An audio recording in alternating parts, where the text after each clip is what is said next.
into the institutions, if they've been part of this older order, we'll say, and maybe like a lot of those people, maybe they made like millions and millions of dollars like selling McDonald's to everyone or something, you know? It's like it's just very interesting that they're like a lot in a lot of ways in charge of the culture because they actually canonize the culture by buying the art and then going through this entire process of creating value around the art by their own clout, bringing it into their own collection maybe, but then also like when they give it over to the museum, that creates more value for the art because it's been in a museum show. Then if you donate your art to the museum, that makes you more valuable as a collector. And then let's say, you know, they're just gonna be like within that, they're always gonna be like people that are cool and people that are maybe have their own agendas. So it's like when people like as we kind of move past the 20th century, and I feel like we kind of really are. Like I feel like we're kind of done with that now in a way. You know, we love 20th century art, like kind of feels like we're done with that now in a way. I don't know. I feel like we're on to the 21st century and that there are a lot of different changes that are going to be coming that are in favor of the artist. So again, it's like we talk about it a lot, like intellectual property, like with that world changing to where it's like, okay, yeah, like imagine if like you're an artist and you see no money in your lifetime, but people collect your work and then like make it famous after you die. Well, what happens in the future instead where the artist maintains a 15% stake of ownership forever and then like, you know, you actually create some generational wealth there that like even if it doesn't happen in your lifetime, like your children or your whoever you give that to later, you know, would still benefit from the way your work ricochets throughout culture. So, just a thought, just a thought. I feel like there's going to be a lot changing in favor of the artist.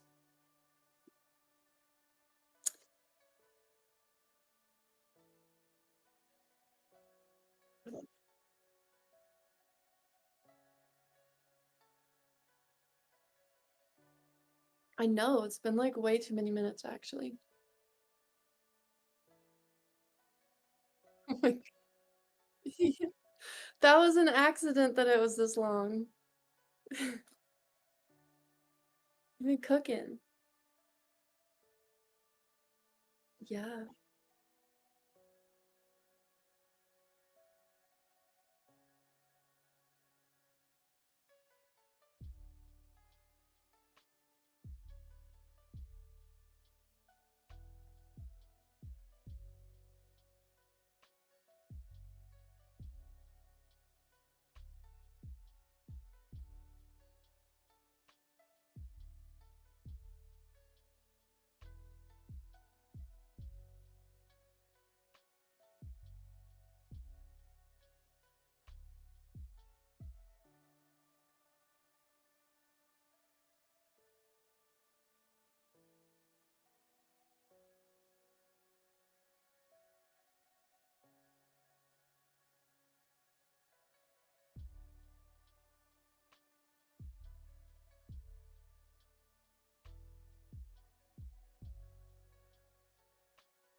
You've been muted. No. Hello? Now we're back. Oh my god, I'm so sorry, Yo, guys. So sorry about that. As that's I was so saying, funny. oh, technical difficulties. Yeah, welcome to We the live it's like Yappenings. just a few of those this yeah, today. But Yeah, bit of an odd day. Yeah, welcome to live doing Yappenings. good. Um, Welcome to Live Yappenings, live from yes, my living room floor. that's right. That's right. Yeah. Oh boy. In any case, as I was saying with copyright, so the way that it currently functions is people that like process these claims or the companies they pay to, it essentially ensures that the funding, right, whether it's the ad clicks or buying the actual item itself, it stays within their boundaries, so that you have to go to their source to buy it, to get it, what have you. But in a digital age, it doesn't really make much sense if someone can just kind of rip it off and put it on the CD or sell it on like bootleg DVDs on the corner, like you still have in a lot of the world. Um, Yeah. New York, especially, they still have like these stands if you go to Chinatown and whatnot. It's insane that they can still make money from that. But yeah, but in digital Somehow age, they like do. yeah, somehow they do. But in digital age, that all that is going to be wiped away soon enough. Because right now, like they kind of have a stranglehold on it. There's all these AI bots that lurk the internet, and there's a lot of issues with that, especially when it comes to streaming or posting like VODs and whatnot. But realistically, um, that's not really going to mean much in a couple of years once people are able to have their own AI model at home, or one that they can access anyways, that is not beholden to any copyright because it's hosted somewhere in like Switzerland or what have you, and they don't have to answer to anyone. I mean, it's entirely possible that all of that is just going to get wiped out, and then what's going to replace it?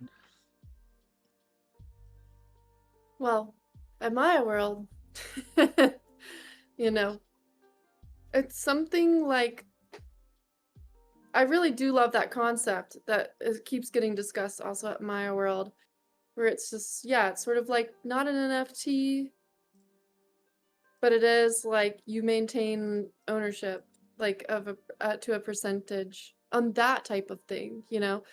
I also just think that like connecting that type of digital contract to a physical work of art with your certificate of authenticity or however you're doing that. You know, a lot of times like when you sell a work of art, not only like do I want to make sure like ideally maybe your signature's on there somewhere. That's not always the case, like, but from a collectible standpoint, it does like become more valuable, and I don't know, it's nice to see the artist's name. Some people like to sign their work, some don't. But like that would be one thing that's like indicating owner, you know, who made it, this, that. But then also a lot of times when you are selling a work of art, you provide a certificate of authenticity with it. So it's some documentation for the collector explaining that this is, you know, this is about the piece and now it's theirs. Or they own the certificate. So I feel like it's going to be kind of like that. It'll be like a certificate of authenticity that gets sold um, along with the art piece, but that the artist will negotiate like owning part of things. And it's a really good question because like, okay, how much money is everyone even making off everything? A lot of times in gallery settings, you know, they want to go like, and it's only the way it goes, you know, it's like a retail situation. They're connecting you with their client base, all of that. It's like a lot of times galleries, they might want to do 50-50. That's like, you know, pretty, I think, a good situation for artists. Some do, if they're like wanting to do, like I worked with an art consultant years ago and she would do 30-70 in favor of the artist. She didn't have a gallery to upkeep, but she also specifically was out there like the Vogels, like wanting to support young artists. The Vogels are a really interesting group, couple that collected a ton of artwork in New York City, most specifically during like the 60s. And they were just like, they were just, they were true patrons of the art. There's a really cute documentary on them.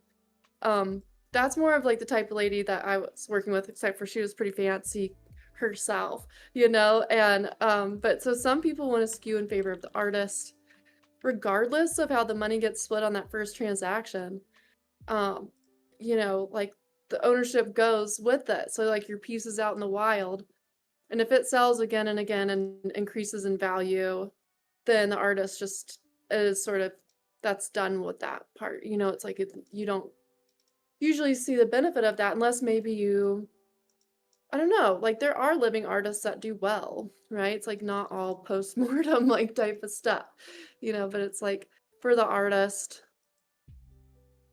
imagining to me, I think it's just very interesting that if your artwork survives time and is still considered valuable in time, and there's a monetary number, like a monetary value assigned to that, then I think that's the art of your idea is speaking right there. So I think it makes perfect sense to me to think of like a trust fund made for your kids that's got like your percentages shares of the artwork pieces that you've made and sold. I think that's also like that similar concept with Maya World. So the gist of it is that, let's say like in a digital sense, like it will restore the sacredness of origin in a certain way. Hmm. Like say like, oh, this person made this thing. They made, let's say they helped generate 100% of the pixels that you're looking at. Someone takes it, they remix it. What's the percentage? You calculate the percentage rate of the image that's been altered.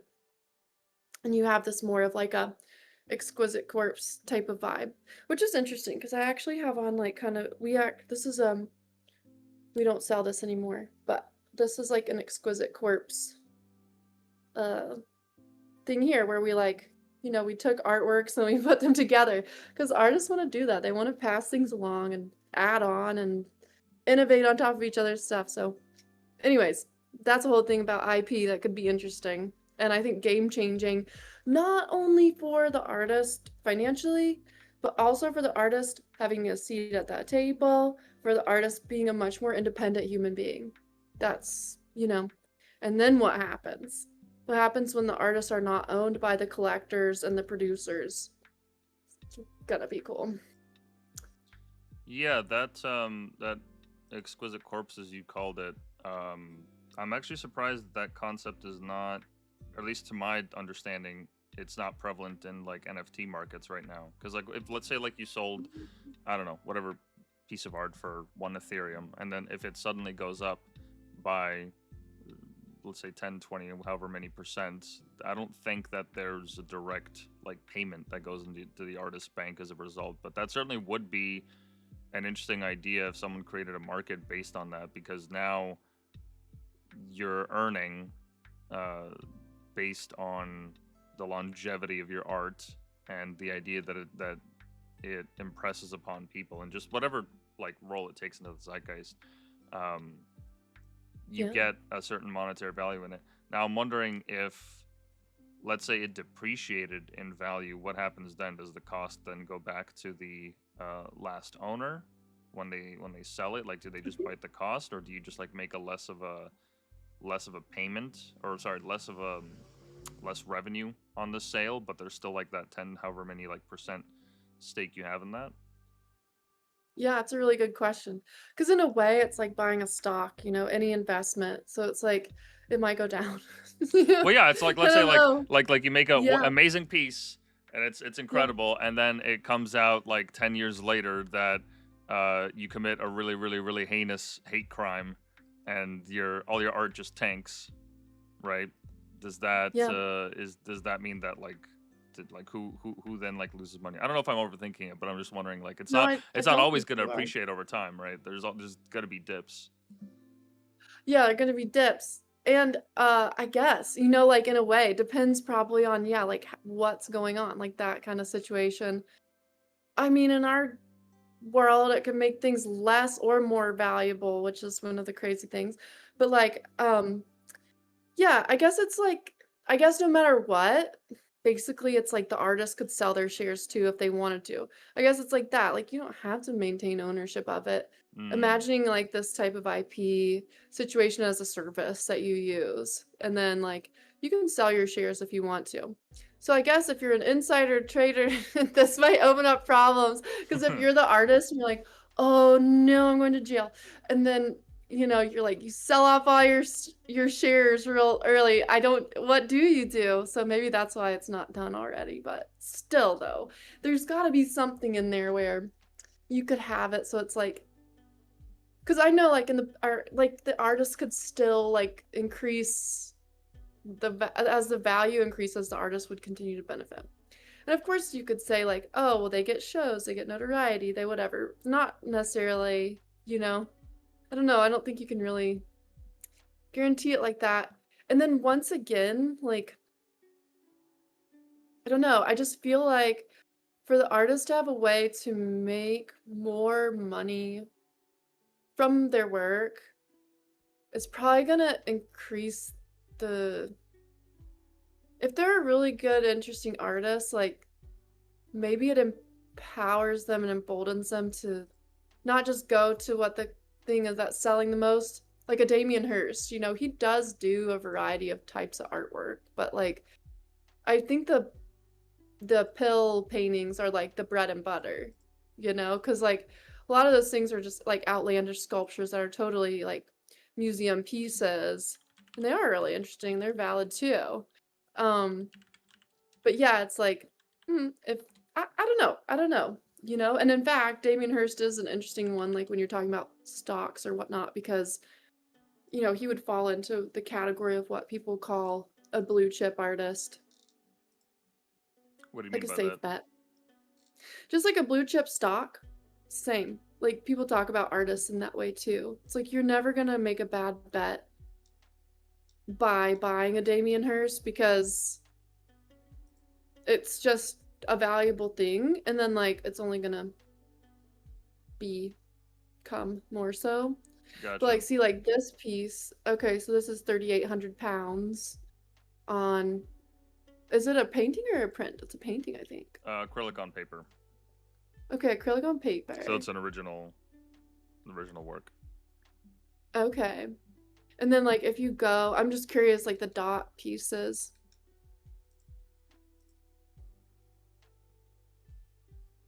A bit Heavyweight more. They're not enhanced that matte crazy. professional stock. So I think that's printed.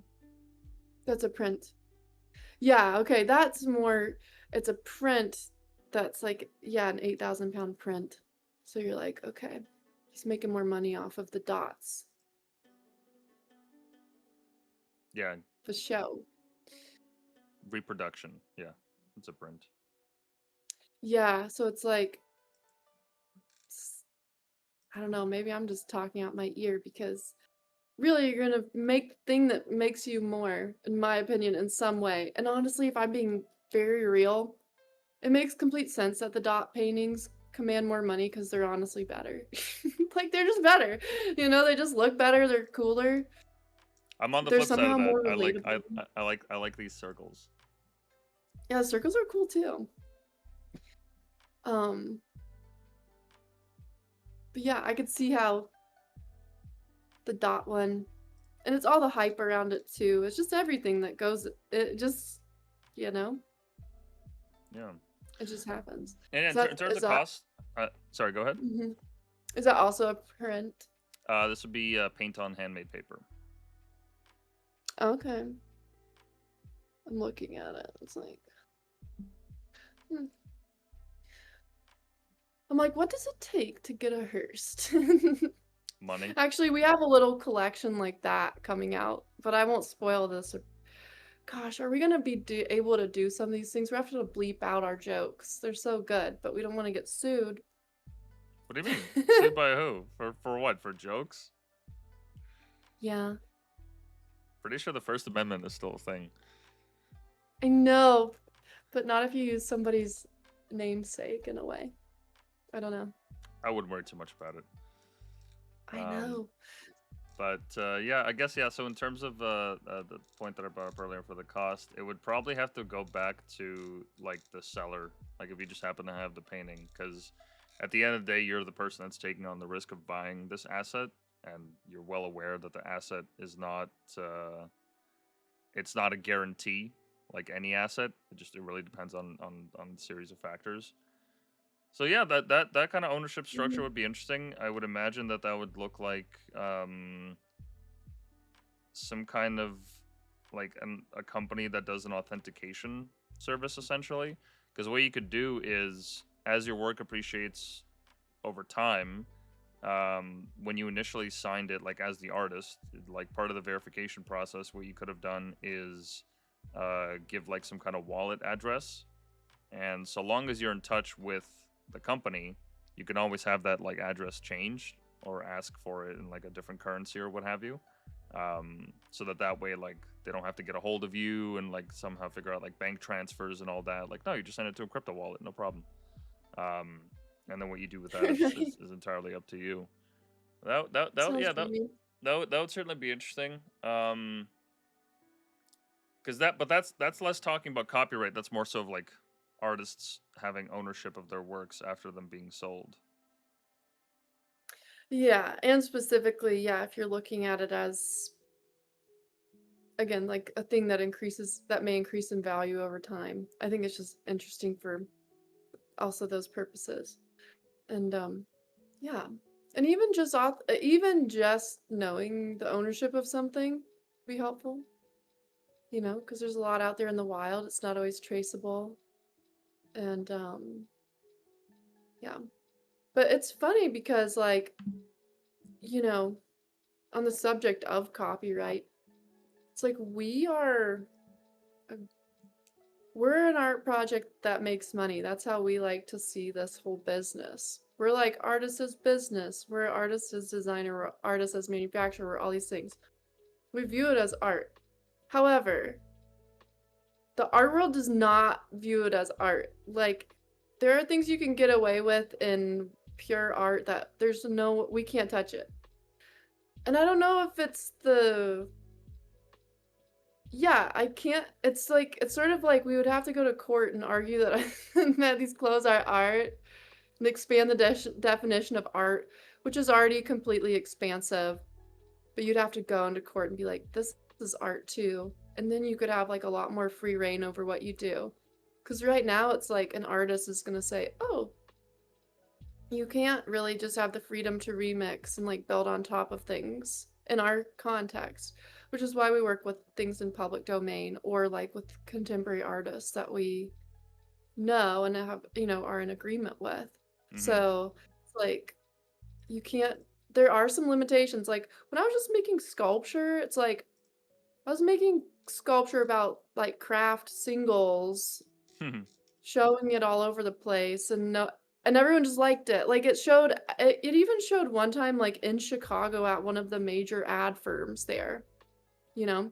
And it's like Chicago is one of the places that's like the headquarters of craft, you know? So it's like when you do just like what people consider a pure art form, I guess, like you can just do it, you know? Probably craft would like to buy that piece and have it. They're not going to sue you over it. They're going to just want to have that art, you know? It's like, or I knew somebody that like they made they made a block of like Hershey's bars Hmm. and like cut them out in a CNC machine. And then it was a series and one of them was purchased by the attorney from Hershey's. So you're like, Oh yeah. wow. Yeah. Yeah, it's like one of those things where you're like, even the fact that the lawyer bought it, I thought was just so interesting, right? It's like, Yeah, where cool, does what are we that where talking about here? yeah, where does that line actually get drawn in regards to like reproduction? Because as you said, like we have to work with the public domain because in the act of like celebrating this art, it's like okay, well we use this as inspiration, but it's not in terms of the like a legal perspective, it's not in the same frame as an artist like using Picasso for inspiration. Like in terms of his like style, his shape, form, etc., etc. Like it's one thing for an artist to sit down and be like, "Oh, I'm very inspired by Picasso, and I'm gonna make like a Picasso-esque like painting or what have you." Um, that, as you said, is like the like not the original, but like the what is it? What did you say? What was the word? Yeah, The clean reproduction, art or something like that, or real clean art. art. We don't know. Yeah, We don't like know what type art. but Yeah. like for us, it becomes an issue for some reason when we want to put it on a T-shirt. You know. Yeah, or even if, and it goes all the ways. Like, for example, obviously, like, there was a certain artist that was putting commercialized items all over within their art. And I kind of think that the commercialized items were happy about that because it made it into pop, pop, pop. And yet, that same artist, you can't reference their work, even though they were referencing other existing things in the world, but you cannot reference their work. And so it's like very, today. So it's just like interesting, but can you or can't you? Can you, like I saw a really cool piece where someone had taken Polaroids by this particular unnamed artist and like I just don't want to say it because I'm not even trying to get into No, anything. we're not gonna have any issues. What do you mean? Of course we can say their names. That's what you think, but they don't, they're very sticky. They're very, very sticky. They lost a court case, and it's the Supreme Court, and that's why they're sticky now. Because before that, they lost. They were fighting for way more creative freedom. They lost, and now they're enforcing that law. Or that ruling, I should say. So it's like, you know, hunter becomes hunted.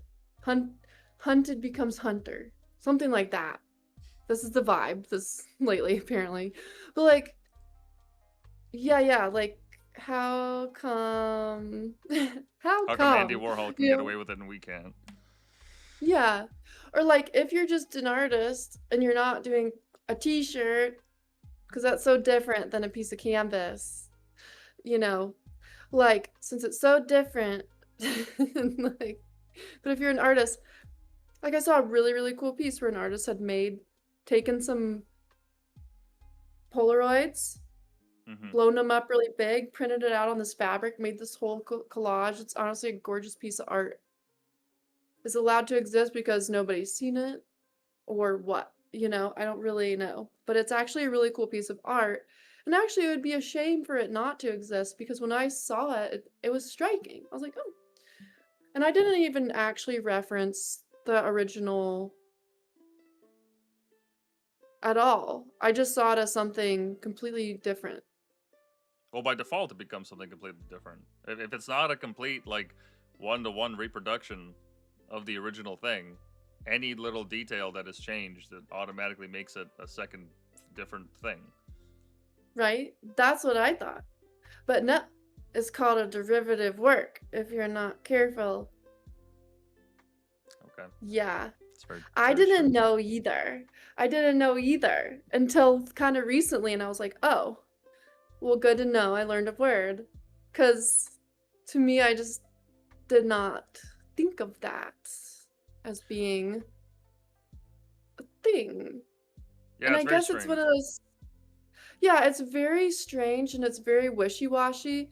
So like probably was like the court case that they lost actually was that um there was a photograph of Prince and um you know Andy had gotten that photo while he was working at an advertising firm.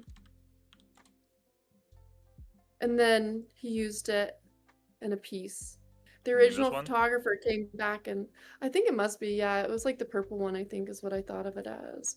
But Hmm. like, the original photographer came back like all these years later. This court case just happened like last year, like got settled last year.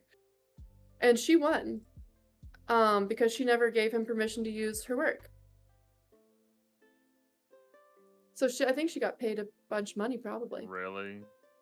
Yeah, That's ridiculous. true, true that. Listen, I liked the idea of, and it honestly it was such a damper because I actually feel like it's very contrary to a lot of these artists' philosophies, like straight up, like Yeah. yeah, Absolutely. What do you like? What? no, yeah, like John Baldessari. Okay, he was taking film steels and painting circles or putting stickers, whatever he was doing, and everybody loved it. They just bought it up, you know. Did he call the filmmaker? Maybe he did. You know, I don't know. Did he? I don't know, but everybody loved the art. It's like it is Yeah. interesting. It can cramp your style, like if you want to make pop culture references. Otherwise, so far flowers and landscapes are uncopyrighted in nature. You can do whatever you want. But like, yeah, it's sort of interesting. I think that whenever you Except start this mass one. producing it, yeah, right. Yeah, this landscape is copyrighted. Can't go there anymore. When you show up, it's just a black screen. No, No more pictures. no more pictures allowed. We've shut down the art department. No. No, don't shut down the art department, but also, you don't have to go to art school either. Yeah, it's just it's weird. Like I remember when Winnie the Pooh went into public domain, like literally immediately the day after, or no, I think it was Mickey Mouse. Immediately the day after, there were like a couple of games that released or announced trailers. So they were prepping for it in anticipation when like the initial Mickey Mouse, I think it was Steamboat Willie, Oh, Yeah, yeah. when he went into public domain, um, because people were just prepping for it. And it's like, okay, so if you had released that 1 day earlier, right? Or if they caught wind that you were working on this game a day earlier than the copyright elapsed, like, are you serious? Like, what, they would have retroactively gone to court over that? Maybe. I guess That's they could so have had the right to. that's so ridiculous. Or like Winnie the Pooh, when he went to public domain, there's a bunch of horror movies made after it. It's like, okay, so if they had Yes. released a trailer earlier, the movie a day earlier, what, they would have been subject to lawsuits? That's ridiculous. That's so ridiculous. And That's law. I genuinely don't understand that. I know. It's like, have you ever signed a piece of paper that changed your life? I would like to take that piece of paper and burn it. Not kidding. Sometimes. Yeah. Not saying that I want to burn the Constitution. No, I love that. But I'm saying sometimes when you sign an agreement and then you have to wait for these other entities to get on in on it and make a decision on what you just actually want to rip up and throw away, that should be your right too. We shouldn't have to go to court unless it's the people's court, because that seems kind of fun. That's the only court that I want to go in. All these other ones are too serious, you know. I'll take Judge Judy. She gives the best verdicts. She keeps it real. It's quick. It's done. You know, none of this debate. Yeah, I mean, I don't want to say that as if like I don't understand the value in these things, because I get it. Like, this idea Yeah, that you would want ownership of your idea, in the sense that you don't want someone to just steal it and rip it off and make it into something. Like, if you were just like sketching Superman on the subway and you're like, oh my god, I had this idea for a superhero and it's gonna be one of the first superheroes ever, this is so cool. And then the guy next to you sees it at work and he's like, oh, okay, well, I'm just gonna take that one for one and then run off with, like, that's, you're actually, like, you're deliberately stealing.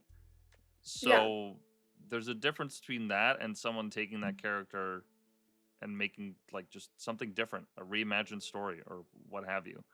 Um, yeah, or like even a continuation, I guess. But yeah, I mean, there's yeah. just so much money wrapped up in it, and that's the part like where again, it's sort of like you have these, it's like this is a little unrelated, but this is like I was gonna tweet this. I'm like, the only reason that we have like hyperinflation right now is corporate benefits. Like it's like that's why we're kind of like in all these situations is everything's very corporatized. Like the US is probably the best at that. I mean, people say it's like the United States loves lawsuits.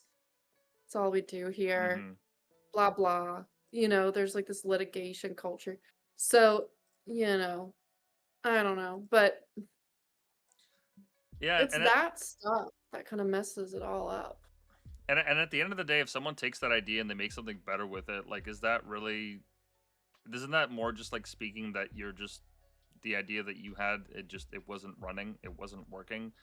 Like, the best example that I can think of is like, when the Justice League movie initially came out, the initial director had to step back because of a family situation, and so they brought in another one to replace him. The movie tanked completely, almost killed the franchise, and then during COVID, when HBO Max was like every other company experiencing all these I don't know, all these droughts of funds that initially came in, movie theaters as well.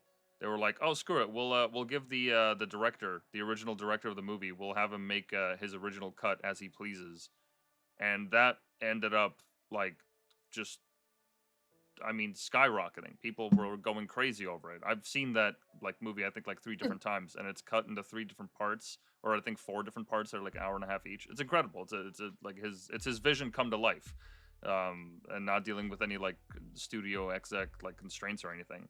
So he took the same idea and improved upon it, and people loved it, and the market reflected it.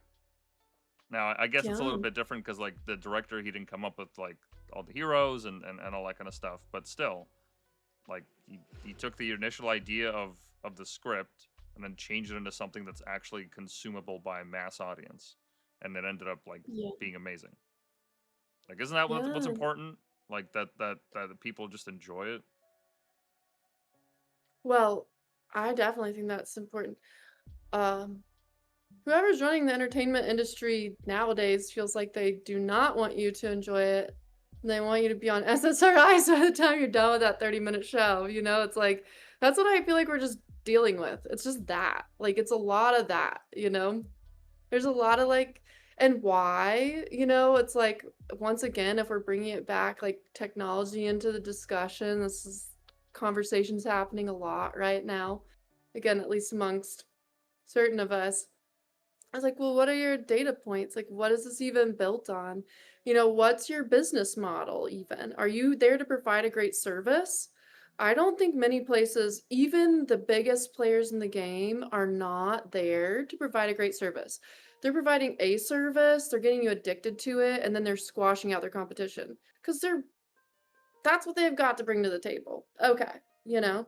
So that's why, like, you know, when you do get AI and you get these things, and you get just more empowerment, or you get some way for, I don't know, to break through Well, disruption. Yeah.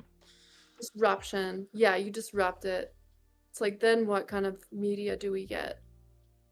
I'm sure there will be some that will take it, whatever has been going on, to the ultimate limit of how demoralizing it can be.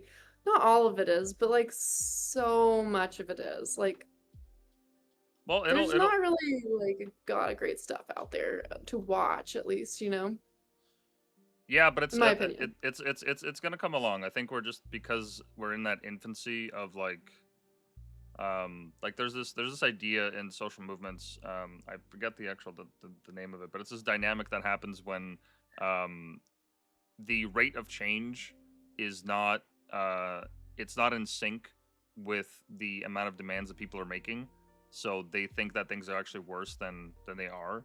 And I think Yeah. we're kind of stuck in that stage because we see like the possibility, like we see everything on the horizon. It's right there. Okay, we Yeah. can have like great movies and great stories that Yeah. are beloved for generations and don't like just need to be made so that a live action remake can happen 10, 20 years down the line when they run out of ideas. um Yeah. we're just like you can go on Patreon and you can like start your own movie animation whatever studio. You can have all this great content. um but we're still stuck in the age of the stream wars where everybody has to have a service and you can't password share for some reason, even though it's like the most basic like thing that people do. They still consume the media. It's just that they want an extra subscriber. So okay, so they force you to do that, or they Yeah. region block some content because, well, I don't know, legal reasons or what have Some you. But laws. Yeah. yeah, Some but that also reason. There's that also stuff. doesn't matter Yeah. if you're just good enough at googling and finding the free stream sites and just pirating. Like that doesn't really take much these days. So we're just like at the infancy of all of this being wiped away and not mattering anymore because you're going to be able to have content at your fingertips like with like little to no um resistance, right? Because Yeah. before, like in the early 2000s, like okay, you had to download the software to torrent the stuff. You had to find the website. You had to make sure it wasn't a virus. Like there were all these different little stopgaps. And now I could just like I know the exact website. I can just go on it and I can click play and then there's my show and it's perfect. I don't have to sign up. I don't have to pay. I don't have to do any of that. And say what you want about Mm. consuming pirated content, like that's the way that's going to be. People are going to do it regardless, and you're not going to stop that. So you might as well work with it or still try to create some kind of an advantage. Like, what's the advantage to having like Amazon or Netflix or Disney? What Just really is the advantage? distribution audienceship, I guess, you know? It's a big Well, not brand. not for the company. I Brand mean, like power. the advantage for the consumer. Like Mm. besides it being easier, like oh, I can just download this app and I know it's secure and I know that they made it and it gets updates and all this other stuff. Like what is the actual advantage to the consumer Yeah. versus like just using like a pirated website? I don't really see Exactly. one. Yeah, and I mean, I'm not supporting I don't wanna go on here and say we're supporting private piracy, No, because we're just 'cause we're talking also about it. a legal entity and a business, but Of what we course. mean yeah, but I feel that completely because it's like I think it goes back again to, like, well, what's the service that you're offering? And not only that, but, like, are you gatekeeping good content from even being out there and all of that stuff? So those are the things too where it's like, "Oh, yeah, yeah, you could put your thing on such and such platform." But it's like I was saying the other day too, it's like, okay, freedom of speech does not equal freedom of reach, but also truth never made it into that sentence.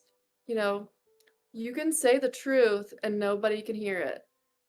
That's so easy to have happen right now because that's just particularly on X that I'm talking about, but, it's like it's kind of anywhere and everywhere. It's like you could have it up there if they approve your content, you know? And I mean, I'm like a really wholesome person. I don't watch violence. I don't watch anything rated R. Like I just don't. I just haven't like almost ever. It's just not my thing, It's just Mm-hmm. not. Like everyone else can do whatever they please, but that's just for me. It's so I'm not even saying like, oh, that type of content. I'm just saying like any type of content that's even just good. It's like so that's where yeah, it's like why so what merit are these platforms bringing? Distribution, brand safety, mm, like Yeah. Disney, like I won't watch anything on there, even though I love some of the classic Disney movies. I'll be finding it at VHS because I don't want to support their business, to be quite frank. That's the other thing is like I don't really shop from Amazon unless I really like my arm is twisted. I'm like, oh, I cannot find this thing. I will try to avoid it, like, and that's just me. I just kind of live that way. I don't go to Walmart really. Like I don't do that stuff really because I just don't. So I'm just weird in a lot of ways compared to the easy stuff that happens because of society because I just don't consume a lot of those things personally. But like yeah, it's just like any of these things. Like, let's say, yeah, all these platforms. We could get onto the platforms. But back to your question of like, yeah, what would prevent you from going here or there? Maybe nothing. And again, like for creators, it's like if there are places that, let's say it's not about their stuff being pirated, but like it's actually about a place where it can exist. I don't know. Yeah. I feel like the future's full of probably equal piracy and just like also just new things, new platforms, new like my world. Well, because like as it stands right now, right? Like what the point that I'm getting at is that, like, let's say YouTube, for example, right? Like if you don't like this is what my YouTube algo looks right now. It's blank because Oh. I specifically removed like YouTube's ability to check my search history to give me recommended videos because I did not like their algorithm, and Hmm. I don't like being tied to that. But if Yeah. I do that, there's no alternative for me to, like, I don't know, pick like my own algorithm or pick like my own stuff. It's just you're kind of at their mercy unless I go to my Exactly. subscriptions and I see like what I'm subscribed to, and it's like, okay, well, that's fine, but I would like to still be able to find like interesting content. And even so, like if I go to the sidebar there, it's like, well, are you recommending that to me because somebody like paid to have that advertised, or like just like Yeah. there's no real sense of clarity as to what the driving mechanism is behind these algorithms that the platforms use. So there's not really any explanation or Yeah. even configuration that the user can apply to it so that it actually benefits like their own purposes. Yeah. Whereas platforms like Token, this is something that let me just see here if I can find it. This is something that I stumbled upon from another creator. Yeah, Token TV. I forget the gentleman who made this, but he has a Patreon. Um, oh, he's the co-founder. Yeah, there was a coder that essentially made this platform. So this is essentially a form of YouTube where everybody can submit Mhm. a video, I think, once a day, and the idea is to scour YouTube for like the most creative, most interesting, captivating content that's not just like feeding off the algo stuff that is, has been uploaded for years and years and years and nobody has found just anything of interest, right? And the goal is to like get as many tokens as possible. So you get 3 tokens a day that you can then nominate other videos at. And it's a tight knit community of people that got tired of getting recommended YouTube slop. So they got together and they're like, all right, we want to make it so that, Doing it. yeah, so that I this love that. platform is actually it's specifically made to avoid that slop, and we get to essentially vote for the kind of things that we want to see Hmm. on the platform. And every single day, there's a featured one that gets like the most nominations. So the whole thing, the whole idea behind it is okay. This is YouTube. This is still that same platform, but the algorithm that we're using is not some like shady, written in a cubicle somewhere by some guy that you'll never meet or have accountability for. No, it's just Yeah. it's the people's voice. Now, I don't know how this scales. I don't know what this looks like for a platform that would take in like millions of people. I Yeah. don't know how that would change it, but nonetheless, uh, I'm the point that I'm making is that like when you have more control given to the consumer regarding what kind of things they want to see instead of just Hmm. relying on some algo or AI or what have you, that's a lot more I find like just interesting of a process because now like you're Mhm. actively engaging in the act of curation. You're not just letting it happen to you. Now you're actually taking charge in what you want to see and the kind of things that you're interested in, and it forces Mhm. you into that position. Whereas like on a daily basis, like you go on Instagram Reels and you're just served like whatever. like Yeah, I just mean, you can put, like, not whatever. interested, not interested, you know? But Yeah, it could just be whatever. even then like like do you really have any control of it? I don't know. I mean, my Instagram, because I also never go on there, like, ever really.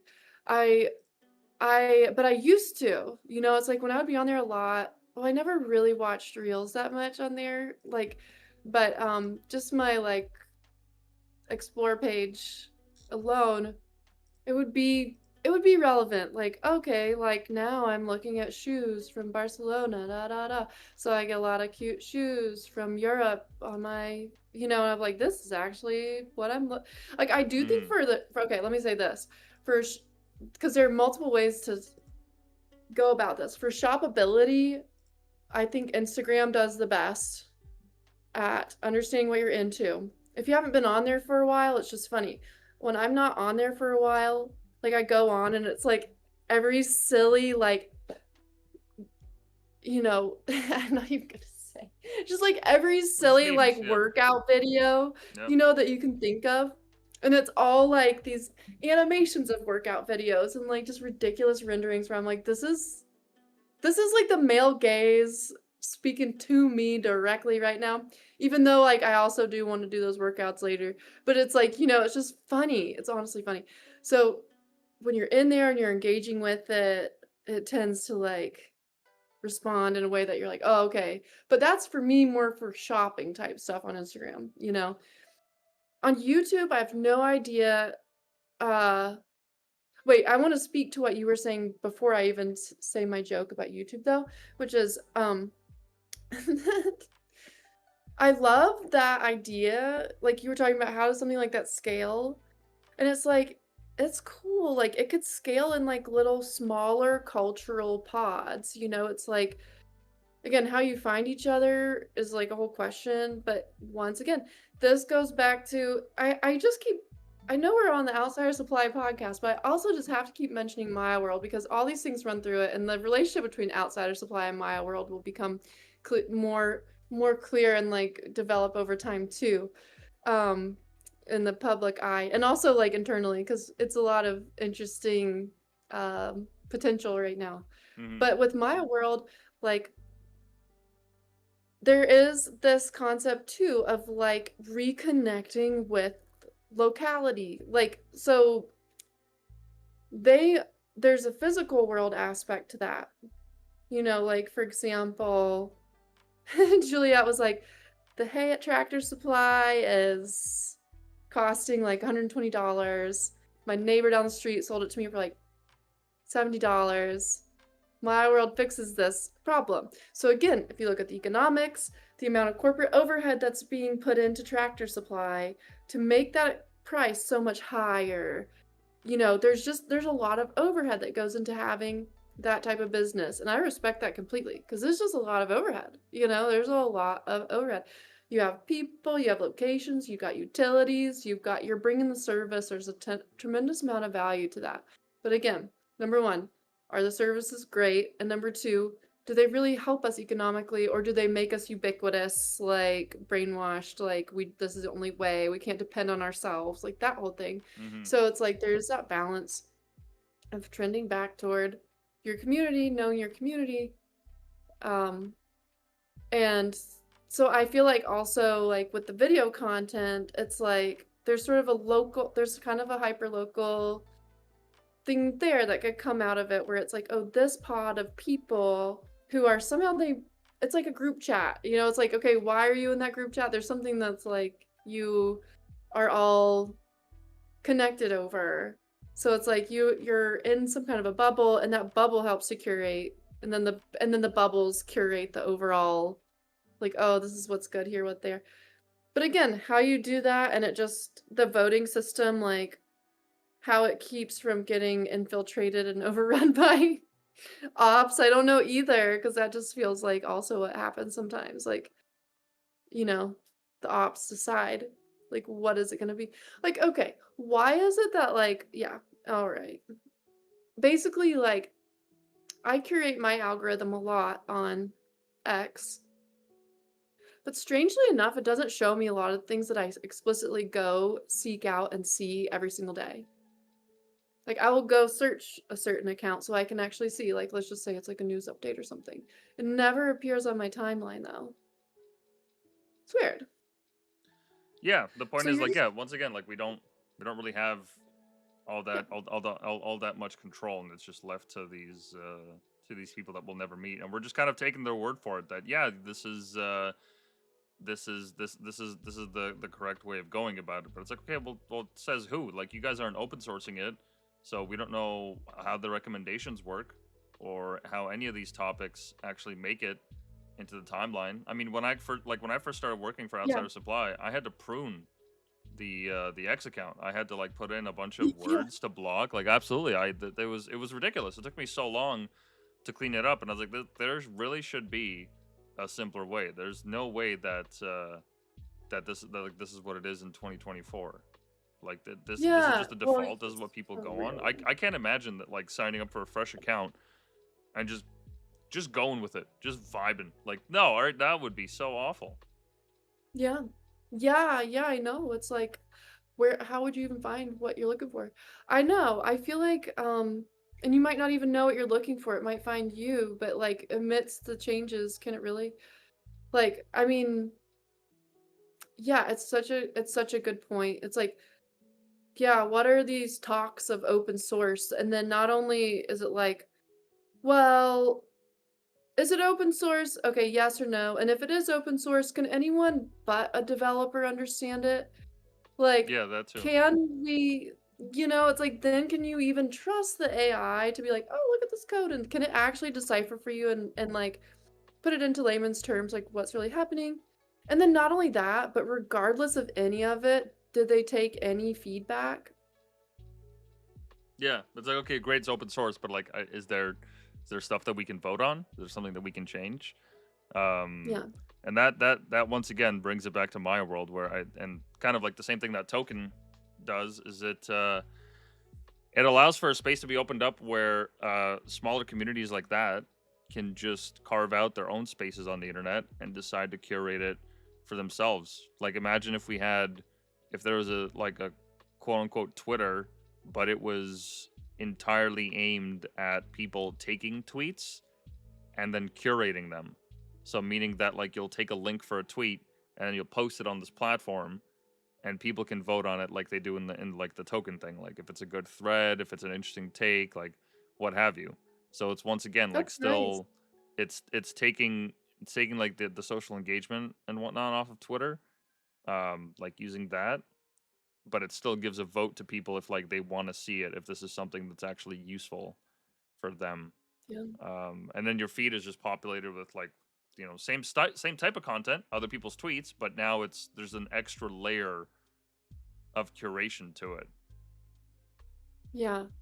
Yeah, I mean, I feel like there's sort of a thing where it's like once, like for those of us who, I guess, like were kind of adopted into what we call teapot, while it apparently still existed, because I it kind of loosely, I mean, I think it still does, but some people are saying like, oh, it's been infiltrated and it's over now, and if it's not over now, it'll be over soon. But it's That's not what even a Adrian thing. Dittman was saying the other day. It's not I even a like thing. literally left that chat. It's not even. It's a loosely like like group of what? It's just it's like Yeah, anything. It's run on belief. So if people believe it to be yeah. dead, if enough people do that, then it's dead. I don't That's why I I've thought he was sus. I no thought I that always was a sus messaging, and I yeah didn't like it. I left for a number of reasons. I think that guy's bogus. But like, that's a very weird you can idea. I tell don't. because there's no aura there. You know, there's no aura there. He's not honest. That's my opinion. Not interesting, not honest. I'm not interested. But regardless, yeah, That's my standpoint. Like mm, for any of that type of thing, because I'm like, no. It's like, wait a second, no. Like, but what I mean is that right now, if you were a person that were like appropriate to be in that group, that it would like fit and you would vibe and you would be like inspired and you would be like having some laughs and you would be getting some news and you would be following along what people are building, like, or whatever the thing is that's mm-hmm. happening, it's like, how do you find that? It finds you is the way it worked for me. It finds you. But I think it's very important for those type of things to, like, in my For You um page on Twitter, I see zero new content ever. Yeah, I mean, I see it. I see a lot of it more just because like I'm not on the white pill tag these days, obviously. So, like Outsider Supply is just a nonstop. At least like that feed is just nonstop art. It's literally just nonstop Yeah. art. It's great. I love it. It's actually like I one of mean, the best yeah. ways to consume Twitter. Like no politics, no. There's Yeah. like the occasional take. Like somebody tweeted the other day saying like, "Oh, is the idea of like art dead?" And I was so perplexed by the question. I was like, I don't know if you're just baiting for engagement, but that has got to be, Probably. and I mean this in like the nicest way. Like that's got to be the dumbest way to think about art. It's like, what do you mean it's dead? Like what, you don't like how commercialized it is? It's like, okay, well there's plenty of people that are making great stuff. Just go to your local gallery. What do you mean? What Listen, do you mean art is dead? Well, like we just woke up the next day and the human spirit, the divine, just decided to leave us. Like what? yeah, Like art never what? dies. Art never dies. It's Yeah, all art, okay? it's all Everyone art. say it's all science. Okay, it's all art, okay, too. But you know what? Yeah, that's silliness. That's why I'm saying we're so over this 20th century rhetoric. Like Nishi's like, oh, God's dead. No, God doesn't die. That's not how it works. you know, your idea of God might be different now, but God is eternal. There's only one way. That way. I mean, not like I'm not gonna say there's only one way to get to God. I know what you mean. Yeah, I yeah, just am a yeah. direct source type of girl. But it's like you can't come in here making me feel sad saying God is dead. No, that's silly. And then the fact that people had to ponder it for 100 years, I'm like, this is so angsty. Like, you don't need to look to this dude who is literally deranged, like, for your opinions. Just like, go out in nature and decide. You don't need for there to be, like, what are you waiting for? The music that comes on the radio station to sound like art? Because right now it's not gonna. It's gonna sound like pornography, okay? Because that's what it is. It's gonna sound like that because that's what it is. That's what they're serving there. That's what they're Yeah. serving. And So just turn if on that's a what you different want, station. yeah, it's out there. But I do agree that it's like, you know, um, these art movements. Now, also, you have to ask yourself, 'cause you're like, oh, it really hasn't been an art movement in a long time, but is that really true? I think You we're know, past that. and I think we're beyond that way of thinking. Like you said, in the 20th century, the way that the world is organized, because like there's no such thing as a movement anymore. Movements happen because yeah, there was like a handful of countries that were stable enough that had maybe not entirely democratic processes, but they had enough people and funding to do this. And then when enough of those people met, we had a movement that then swept the world temporarily, and then we went from all these phases, right? But now that we don't have to rely on patronage, now anybody with a mouse and a keyboard can make something beautiful, right, without any paint involved whatsoever. That idea becomes archaic. There's no such thing as a movement anymore. There's no such thing as like any kind of like gatekeeping in that. Well, not gatekeeping. Yeah, That's not no a right more word for it, gatekeeping. but like Gates there's are no yeah. yeah. I mean, you might have to have like some rendition of pearly gates into your life and stuff. You know, you gotta like have some boundaries, or there's some boundaries. But like this, yeah, gatekeeping information, like the news is so it's so over. We don't need mediation anymore, in my opinion. We just want the source. Just video the source. That's been my feeling since about 2008, which is when I really quit watching the news in 2009, like directly. So I've been like I felt this way for a long time. It's like, no, No. I don't need your opinion to gatekeep the truth, because when I look at what you have to say, it's exactly the same thing that you said 20 years ago when I randomly saw a video clip of you yapping on the same goddamn thing 20 years ago. You know? It's like, I'm not here for that. Like, but I think with movements, yeah, I mean, the way those were happening, like in the 20th century, especially where you have a bunch like coming sequentially, and they're canonized as such. I just think underscoring the idea of canonization.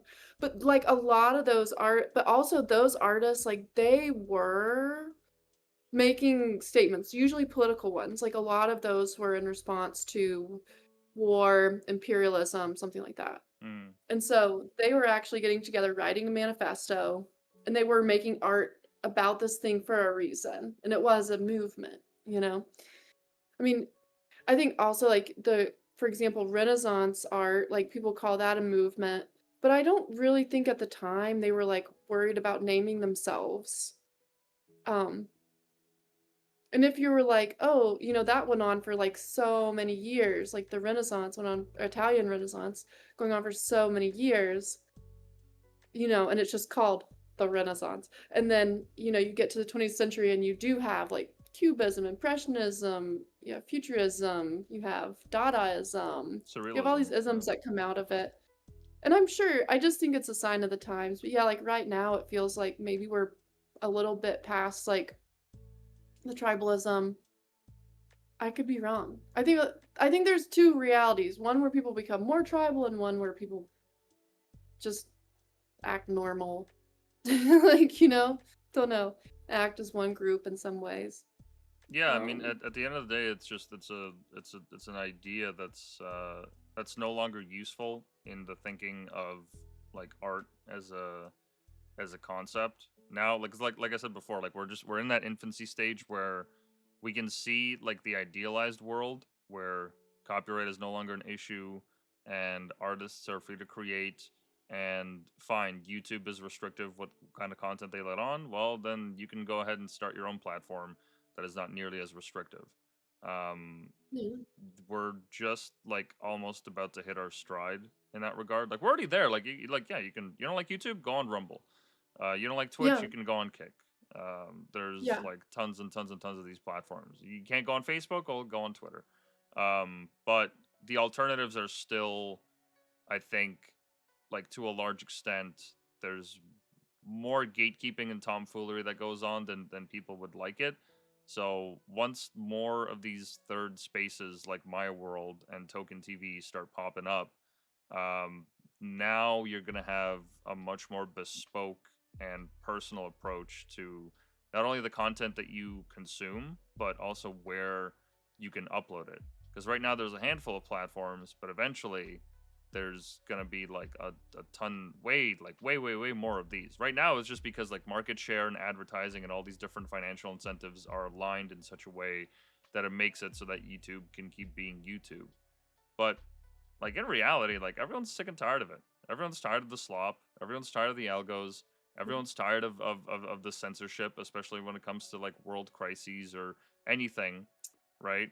Yeah. Like it's only a matter of time until people are like, okay, well, I'm fed up and I know 100 other people are, so we're gonna go and make our own thing because this is Mhm. ridiculous. And it's happening like in my world, and then eventually it's also gonna happen everywhere else too. Yeah. Yeah, I think that's honestly the biggest thing is that it's kinda like, all right, well, some people will just glaze over and not realize the amount of slop that it's become.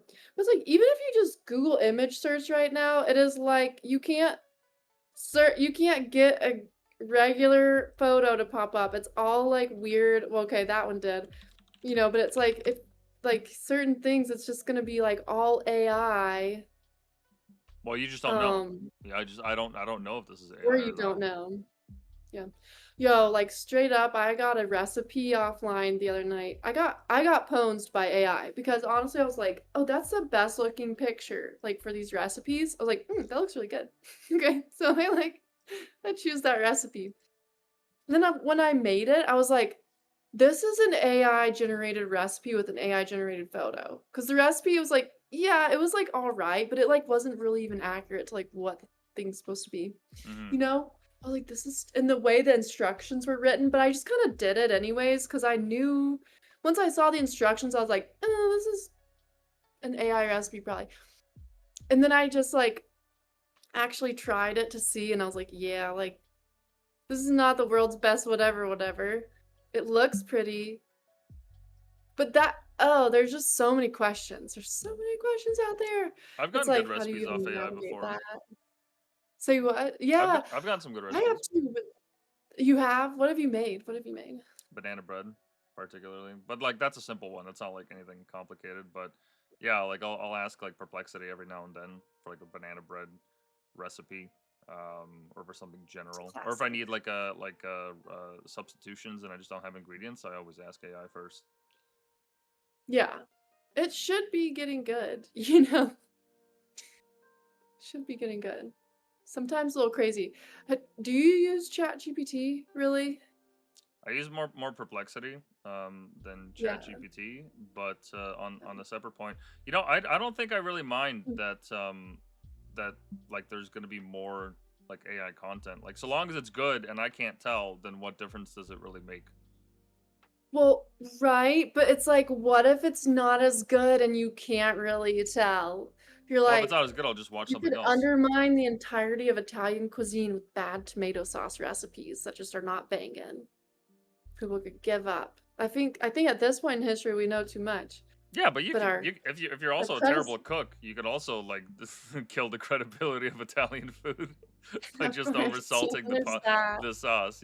I get what you mean. Like Yeah. there's that dynamic, but at the same time, it's like, well, if the 'Cause consumer is not using it's it in like good faith either. Wally. Yeah, it's like, well, there just is okay, straight up. Like there is like that possibility that it just becomes like Wall-E. Like I hated that movie so much. I was like, I hate this movie. Get me out of here. Have you ever seen it? It's No, like I've seen it. I know what you're talking about. upsetting. In terms Yeah. of like, well, I think that's a little bit different than what we're talking about in terms of AI, just because like that's a Well, that's culture just that if you has go gone like all the way yeah, into consumption and is not making anything and is not really caring and right. automating everything away. But in the scope of what we're talking about, I'm not sure how that fits. Well, because it's just one logical end game there. Like there is that like reality where let's say it starts with just a little bit of a subpar recipe. Okay. Oh, I see what And you mean. then you I see what get you mean. and then you've got your Optimus robot making it for dinner. And then somehow it just becomes more and more whatever. And the next thing you know, you just weigh like 800 pounds and you're in like a little scooter and you're just drinking whatever the AI gives you to drink. Like there is that. I mean, that's There I think is that that, I don't think yeah, it's yeah. really gonna happen, but, like, there is, like that's just, like, one way it could go to the nth degree where it's, like, it takes over, you become fat, you just go around drinking a Slurpee that's got nothing good in there for you, it's just gross. Like, there is, like, like, I when get it. we hand over the decision making to the AI, ooh, is it gonna make good choices? Like, is it gonna make interesting choices? Like, not like, it's a good question, I mean, because it might decide what's at that point, we yeah, deserve what we get, in my opinion. well, right, but that's what I'm saying, it's like, all this starting block of what they're even building on, what is it even built on? It's built off a corrupted world. It's like the internet's like one of the least wholesome places on the it's like everything that's mixed in there to give them the information is like, well, I always go to this. I'm like, we won't have AGI until there are formal medical studies done on herbs. Like, people don't even believe in they just don't even track physiologically what happens when you take an herb. Like, it does do something, just like if you pop a candy in your mouth, your blood sugar changes. Like, an herb does something, right? But there's no formalized data on that. So it's like, oh, okay, we're gonna solve medicine. Yeah, but you're solving it from a totally like, who is it? Like Rockefeller I see what you mean. style I see. Okay. standpoint. I see what So you there mean. is Yeah. no Yeah. AGI because the I in this whole thing is flawed. Like, I see. I it's see. not really. If we build AGI or like just AI and all these automation systems off of the foundations of the world as it is right now, we're not actually going to get the bright future that we want because a lot of the incentive structures around whether it's pharmaceuticals or media or the food that we eat or politics or any of the systems that we interact with on a daily basis, because those are so fundamentally flawed right now and those systems are actively collapsing. If we build AI off of that, we're only going to accelerate the collapsing process. That's what you're getting at, if I can understand right. Yeah, I mean, I won't say we're gonna necessarily collapse, but, like, just that No, no, but like we must if we leave question it as this. is, yeah. If we don't Yeah. actually actively improve it and use AI to rethink some of these Yeah. systems, right, to rebuild Yeah. them, to change them to something that actually works for the people, if we just keep going on this course, then yeah, I mean, we are certainly headed for a collapse or something that looks or at least resembles one to an extent. I don't know. Like, I'm not saying Yeah. apocalyptic future. I'm just Yeah. saying like it's not going to Yeah. lead anywhere to our benefit where we actually like take AI and we're like, hey, maybe we should like I don't know, not make hospitals these sanitized awful places where you're recovering from traumatic injuries and you're fed jello and absolute Mm. slop.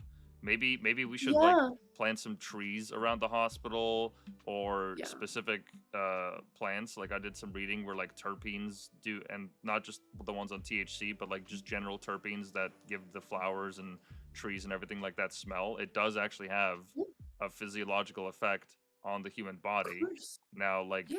like what's the exposure rate? Like how much do you need? Okay, sure. But the fact that we're not like building hospitals near largely densely wooded areas or having like less fluorescent lights and more red chicken lamps or what have you. Like just any of these little Yeah, things, there's the lighting's got to be right? improved. Like any of Yeah, these little overall, things, if overall. yeah, if we Yeah. actually wanted to optimize them like with AI, like that's exactly what we should be doing, not just relying on the current processes at hand. Like it's great that like we have some movements in that people are like they're looking to cut seed oils out or looking to do this, looking to do that.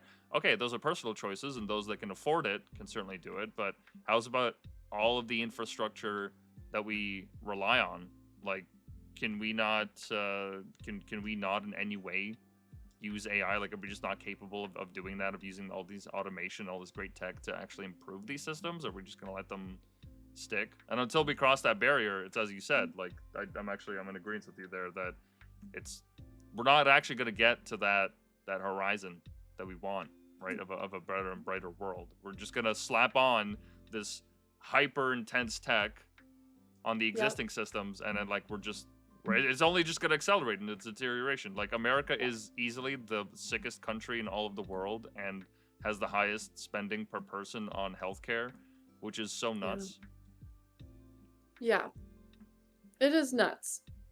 I mean, I gotta say, like, yeah, again, I do go to the doctor, but usually I do have a very, for example, like myself, I have a very supportive doctor, but definitely she like looks at me like she does not dispel any of my naturalistic things, and she's like the only one ever. Cause like usually they just get offended, they get offended and then like they want you to get out of their office. But she like totally respects that. But it's really like in going to a functional medicine doctor. And that's just really what the real future will be like functional integrated medicine. That's but yeah, it's just like right now the way that AI and like these type of things will be applied in hospitals are like, are the employees washing their hands for definitely 100% 20 seconds, and you better not move until you've washed your hands for 20 full seconds or else an alarm's gonna go off. It's like, oh Yeah, yeah, boy. yeah. Like, that's one application, you Yeah, know? Like, okay. is the light bright enough in the room, but it's not concerned at all with what the light source is or what kind of bulb it's using or what kind of radiation it's giving off. And I don't mean like toxic Yeah. radiation. I mean like light wave Yeah, radiation, like just what actual like what's it called wavelength, not radiation, like what kind of yeah, wavelength is it actually giving off, because that does affect muscle it recovery. does. Like that's why red light Yeah. saunas, red light baths, red light what are those called, tanning beds, like they actually do provide a benefit, and it's a legitimate thing. It's like, you know what we should do, we need to plug in like Huberman and like some tradwife account into the AI, and then we can get all the holistic changes that we need. Yeah, tradwife, maybe like medicine. You need the divine feminine and the divine masculine. I'm not sure if that guy represents that or Oh yeah, not. yeah, yeah. Um, Huberman is great. I love Huberman. He's a total like nerd, but he was like a bad boy growing up. He skated. He's all tatted up, but he never like shows it. Huge like jacked guy, funny. but very Yeah. smart, very endearing, very quick to correct himself if he's wrong. He has a lot of these protocols that people can use, whether it's for supplementation or exercise or what have you. I think he's at either Stanford or MIT right now as an Yes. ophthalmologist Yeah. and also a Mm, yeah. neuroscientist. I could be wrong though, but yeah, very smart guy. Highly recommend like checking his stuff out. Ever since I've applied his protocols to my life, I've seen my health like drastically improve. Oh, So yeah, okay. very Nice. useful. He comes off it on like a very like scientific basis, but he makes it very easy to understand. So like he has a podcast that he does. There's all these different topics that you can get for like workout routines, and he'll like do a whole breakdown of them. And anyways, I could go on. I love Yeah. Huberman. Huberman's amazing. He's a great guy. Okay. I'm gonna just really try not throwing the baby out with the bathwater because I remembered why I quit paying attention to that guy. But like, but it's more of his personal life. I have such a hard time. Like, if people don't have a through line through their life, it's very hard for me to take their advice, I you mean, know? take what So works and say. then remove what doesn't. Yeah. You know, at the Yeah. end of the day, like you Yeah. don't have to. That's the other thing that I like that people are coming around to. Like, you don't have to subscribe to all these ideals that the person espouses. It's just like, oh, do they have like great health advice, but maybe they're just like an Yeah. awful person? Like, okay, well, whatever. I don't have to interact with It's them, so who true. cares? You do You have to know? let people shine. It's like Yeah, Elon, amazing engineer. The rest, I don't know. Very yeah. murky to The me. live I tweeting, don't not know. a fan, not a fan, bro. Just get to work, please. Just get back to work. Yeah, just, like, make more engineering. Yeah, Like, but you it's can't have one that without is the other. so good.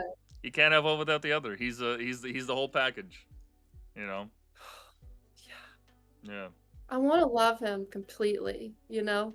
I don't think that's I go possible through though. phases. I don't think that's possible. I think if you It spend might like not be long enough time with someone, possible. Yeah, you might not you just might never. That's even why, in like, those relationships. relationships never Yeah. last, you know? Yeah. Say what? Well, even like in relationships, like you might love the person that you're with, but like there's some stuff that they'll do that'll piss you right off. Like there's some stuff Damn. that'll like really ride you up a wall, and you're like, Jesus Christ, I want to kill this person. Yeah. And then No. it's still like you'll wake up and you'll make breakfast for them. You know, it's the I think that's the same thing. Like with anything in life, it's like it's not a there's no black or white. It's just endless Yeah, shades of you're gray. just yeah. Best thing you can do is love yourself and then, like, have that in line, and then you can be around everyone else when you're ready. It's like Yeah. I think that's really the probably the actual key to happiness. Yeah, that's interesting. But yeah, it's like feeding this stuff in to the database. What about more data that's reliant on beauty? What about data that is reliant on more feminine qualities that have been very kind of undermined, or like even great masculine qualities that have been undermined? Like, it's like you do, and I do feel like there's sort of this course corrective like thing that a lot of people are going through. Maybe it's just me, but it's like I can see that harmony and like those harmonies. And so, you know, Yeah, but it's just, like, really good question, and then it's the same with art. It's like, what are we consuming? Yeah, why are we Why do we elevating think that's certain works good? over others? Why are we paying for some public projects and not others? Like, what is the actual ideal? Like, and not to get too Yeah, political, but if I no. may, um, like a lot of the public works statues that have gone up over the last years are tied to Mhm. social movements, and whether it's Yeah, like regardless of cause, there have just been these like all these statues going up, and it's like okay, well that's I understand the instinct behind that, and I get it, but there's a reason why certain ideas or pieces of art or texts or any kind of medium why they remain eternal and others simply just go by the wayside because they just become part of the consumption cycle, because those eternal ideas actually grab onto something that is woven throughout the human experience. Like the reason why Shakespeare is so popular is not because he's a great writer. In fact, reading most of his works, if you are not familiar with the type of language, is not just annoying. It is an absolute piss off. Like it took me a while to actually read and understand Shakespeare, and even then, there's still so many layers to it that I just couldn't get. So I thoroughly did not enjoy that experience, but I can yeah, still I can still recognize like okay, I understand why these stories are eternal because they touch upon something that is universal to a lot of people. yeah, Why the Bible still remains the most published book of all time throughout history, because the stories that it tells are very fundamental to the human experience, right? And that's something yeah, worth celebrating. Like that, getting back to yeah. that kind of idea of what are the fundamental aspects of humanity that ought to be celebrated: the spirit of courage, Mm, the hero's journey, the idea of redemption, the cost of betrayal, whether it's to yourself or to other people around you, like all these different things, right, that we all experience on a daily basis. Having a celebration that reflects that in some way is great. Not just great, yeah, but it's needed. Like it's I heard needed. I heard somewhere that there was after the Civil War in the United States, when both sides met and shook hands, right? Somebody like posted a photo of it and like basically wrote down, they're like, isn't it interesting how back then people were literally at each other's throats at like fighting their own brothers, their neighbors, and through that bloody awful conflict where bayonets and charging and just this like absolutely brutal war that was Yeah, unlike any ever that had come before in its size and scale and scope.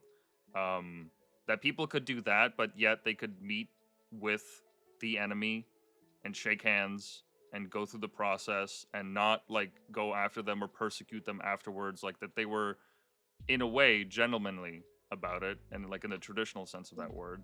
Um, yeah, that there's a reason why like some of these like statues of public works, like as they've remained, like there is that part of the history to consider, that it's not all just like oh they fought for the wrong side or what have you. It's like no, but there's something to that about not appreciating your enemy but like recognizing that there's a humanity to them, like that yeah, there's some kind of like it touches upon something that is so intrinsically human that in and of itself, like any work that kind of attempts to express that ideal, there's a value behind that.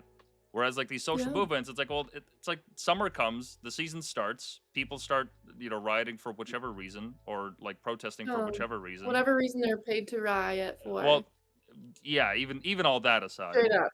right? That's even Yeah. we have that in the mix, we have artificial riots. They're just like, these people they're not even real, like, they don't even care for real. Yeah, and Some then do, and you then they know? they create enough of a ruckus, and then a statue goes up to commemorate that time, and it's like okay, but something that stood there before, you might have disagreed with its messaging, or you might have disagreed with why it stood there, but like we can't just wipe off these or wipe out these texts, these statues, these people off the face of the earth just because we don't agree with their ideals now. It's like there's something about it. Like there's a meaning there Yeah, that is fundamental that we have to conserve to an extent. Like regardless of your yeah, political ideals, like it benefits everyone to kind yeah, of like treasure that and to build works that are emblematic of that. that's true. Yeah, I mean, again, it's a very good point. I guess, yeah, they might argue the same thing. You're like, oh, are you just making a statue about something that's like a statue in vain? Honestly, a lot of it is that though. A lot of it's like a perversion of value. You know, it's like that spirit. I'm sorry, I'll just to be really blunt. Like again, it's just what it is. Because I'm a biological like person. Once again, I'm not here to like say who should do what at all, but it's like it's the same thing of trying to like doing that and saying like this is the thing that has the this is oh okay, it's so hard to like not just be like this. But like, you know, where I'm going with it is that if we always continually undermine everything, and once again, to bring back in 20th century art, just kind of like give it a little bit of a hard time because most of my spaces that I've ever done, or like you can look a lot of our works, like there's a huge celebration of 20th century art. I do love it. I don't, you know, but I do also think it's like I got to a mood where I just felt like, okay, I was a little bit over of it because I felt over it because yeah, I just felt like in some ways, okay, yeah, it's okay. There's enough subversion. Like, oh, I'm like bored of subversion actually. And to me, it's like the point where this is just the hilt of it, but it's like people trying to say that a woman doesn't mean that you have ovaries. No, that's what it means actually. That is what it is. That's what it means. And if It's a anyone, you know, it fundamental means you have distinction. XY chromosome. Yeah. Very simple. There are very simple things here. And if you get fake ones put in, I don't even know how you would do that. It still doesn't count. Sorry. You can be whatever you want, but it's a secret third thing or a secret fourth thing. It's something else. Like it is different from the OG. And the OG is what it is for a reason. And the more we can actually embrace that reason, the literally happier people will be because once again, the women can be in their femininity and the balance. You have the balance always within yourself of both different dynamics need to call forward more feminine, more masculine traits within all of us. It was like finally you just let the men be men, the women be women, and let them really shine in that way. And actually figure out that, yeah, that's the whole point is that you are kind of missing the other half. That's why you like each other so much. That's why you like each other so much. Like, because they're actually think, you know, it's like there's just been so much discourse around like everyone, like men and women sort of hate each other, blah, blah, blah, blah. I don't really think that's the case. I think it's just unhealthy people. And again, it's not maybe like could be your upbringing, whatever. It's not necessarily all your fault. But that's where we're in the beautiful age of, and this is always available, but it's so out there now. Like you can do the inner work, restore that within yourself, and then you see, okay, this is the way that I want to go. And like you start operating from your virtues that are truly to your core instead of like any kind of virtue that's been put down upon you to then manipulate you. Anything that comes in a spirit of manipulation, I'm not into it really. Like, I mean, there's a difference between influence and showing up and being present and manipulation. I mean, manipulation, I guess, could, what I mean is if it has any type of the negative type of connotation in there. You could take manipulables in Montessori and move them around. You know, it's like I'm not saying you don't want to be able to manipulate things. But when things show up with a spirit of domination and manipulation, power over instead of power through, then you that's just like your litmus test. And we're in the height of that right now. Still, even though I think people are kind of naturally getting over it somewhat, like sort of being like, oh, actually, but I could be wrong. That's just what I think. But No, no, it's true. No, and I feel it's like absolutely true. I've yeah, seen that dynamic myself, where people are just there's like as you said, they're sick and tired of the subversion, like all this rejection of the past. It's like no, there's a lot of really good things that that occurred in the past that are actually worth celebrating. A lot of achievements and a lot of things that were done. Like were they done in a time where people treated each other cruelly? Yeah, absolutely, absolutely. And it also doesn't take away from the fact that right now we actually have the highest prevalence of slavery in the world, like right yeah. now What throughout the all heck? of human We did history. It's not like how solve does this. that's what I mean. So Yeah. like I like what like by rejecting the past, we're going into this like post like slavery world. It's like no, that dynamic still Mhm. exists. At that time, it existed in its own context, and now it exists in our own different context. I mean, there's even arguments to be made how like the visa programs in some countries, like up here in Canada, what ends up happening is when people come here for temporary work, they are essentially indentured slaves Mm. to their employer. And the UN has actually Mm. ruled on this. Not to get too political, Mm. but they basically said that like what happens is when these people come over here and they're reliant on their employer for their visa, that makes it so that Mm. they can't step out of line. They can't be late for shifts. They have to do all this extra labor. They have to get paid at a lesser wage, but they're desperate for work, so they'll take whatever is offered. So it's like Yeah. It's how can we on one hand isn't that say kind of crazy? like all Yeah. those like awful things happen in the past, like yeah, that's still happening today. It's just you don't see these people out in shackles on the street. There's no slave market, but that doesn't mean that it's not existing in some kind of another medium. So like Oh, we don't live what? in such Yeah. some kind of world where like oh we're so much better than those old fogies of the past. It's like we have plenty of our own mistakes. We are not infallible. So like having any kind of sense that drives you into like oh I live in rejection of all those values that came before me. It's like okay, that's great. Let's see how far that takes you. Like Yeah, it'll probably be the end of your family line in a way. That's a very good chance. Like, yeah if you reject it all, then that's the end of your line, and that's up to you too. That's the natural progression of where you got to. But, like, I like to be like, "Wow, all right, my ancestors, maybe they deserve for me to remember something." And it's not only, yeah, these, like, big social things, but it's like, even if you just simply break apart the family so much, like, you don't even have your family traditions anymore. Like, the things that really make life super sweet that you look forward to, it's like it's just interesting. So it's this whole reclaiming, um, and I don't know. And like where art fits into that too, to me is like, yeah, I mean, it'll be really interesting in 20 years to see like what's being shown in museums. It'll just be really interesting. Um, it'll be interesting to see if it's like there is anything thematic about it. Is it still abstraction? Is it still, like, highly political? Like, some things, like some things are, some things aren't. That's the nature of life. Life is about art, and art I mean, life is about art. Art's about life. Um, and so it's like, of course, you're gonna get the full you do want the full spectrum. That's the whole thing, like, you do want it. That's why, like, going to a BFA show, oh, that should be something that we put on the list.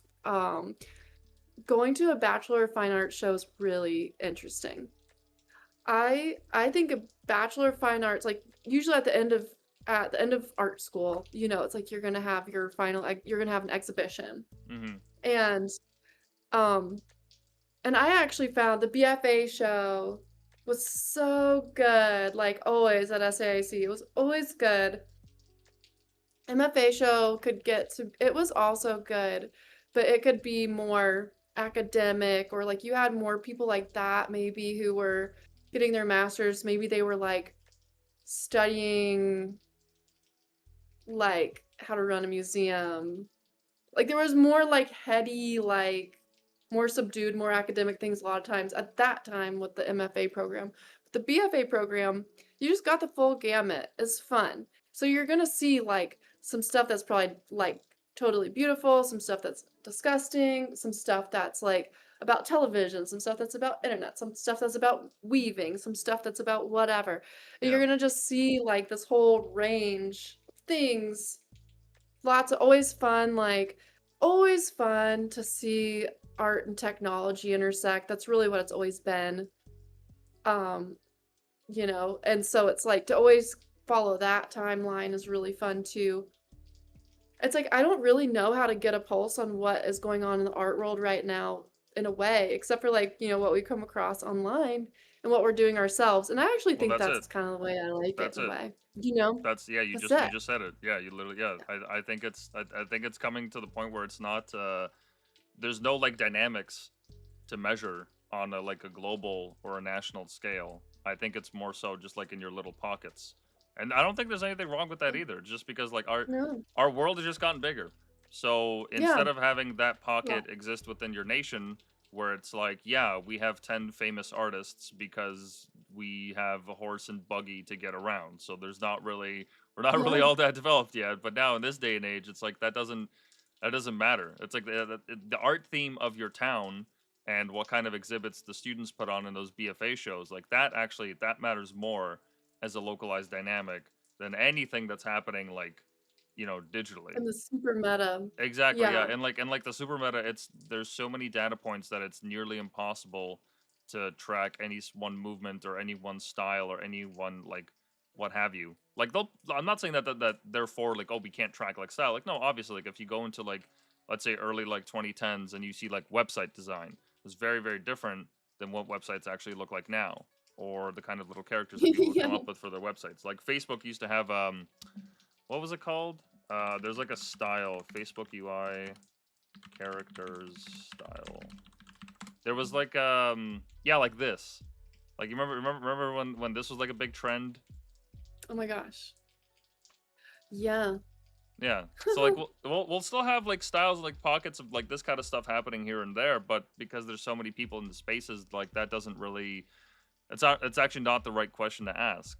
What's more Yeah. important is like what's actually happening in your community, what's happening in your network, what's happening in the little group that you exist in, and that pocket Yeah. may be not necessarily like geographically local, but on the internet, whatever like chat groups that you're part of, like that's your locality. Um, Yeah. and so Yeah, yeah, it's not Paris anymore. Like, I mean, but like, like post World War II, whatnot, it's not Paris anymore, yeah, and that or doesn't mean post that World Paris War isn't part of One. it. That doesn't mean that like Yeah, that there isn't that Parisians locality not in even part Paris. of it. Yeah, Yeah, exactly, but exactly.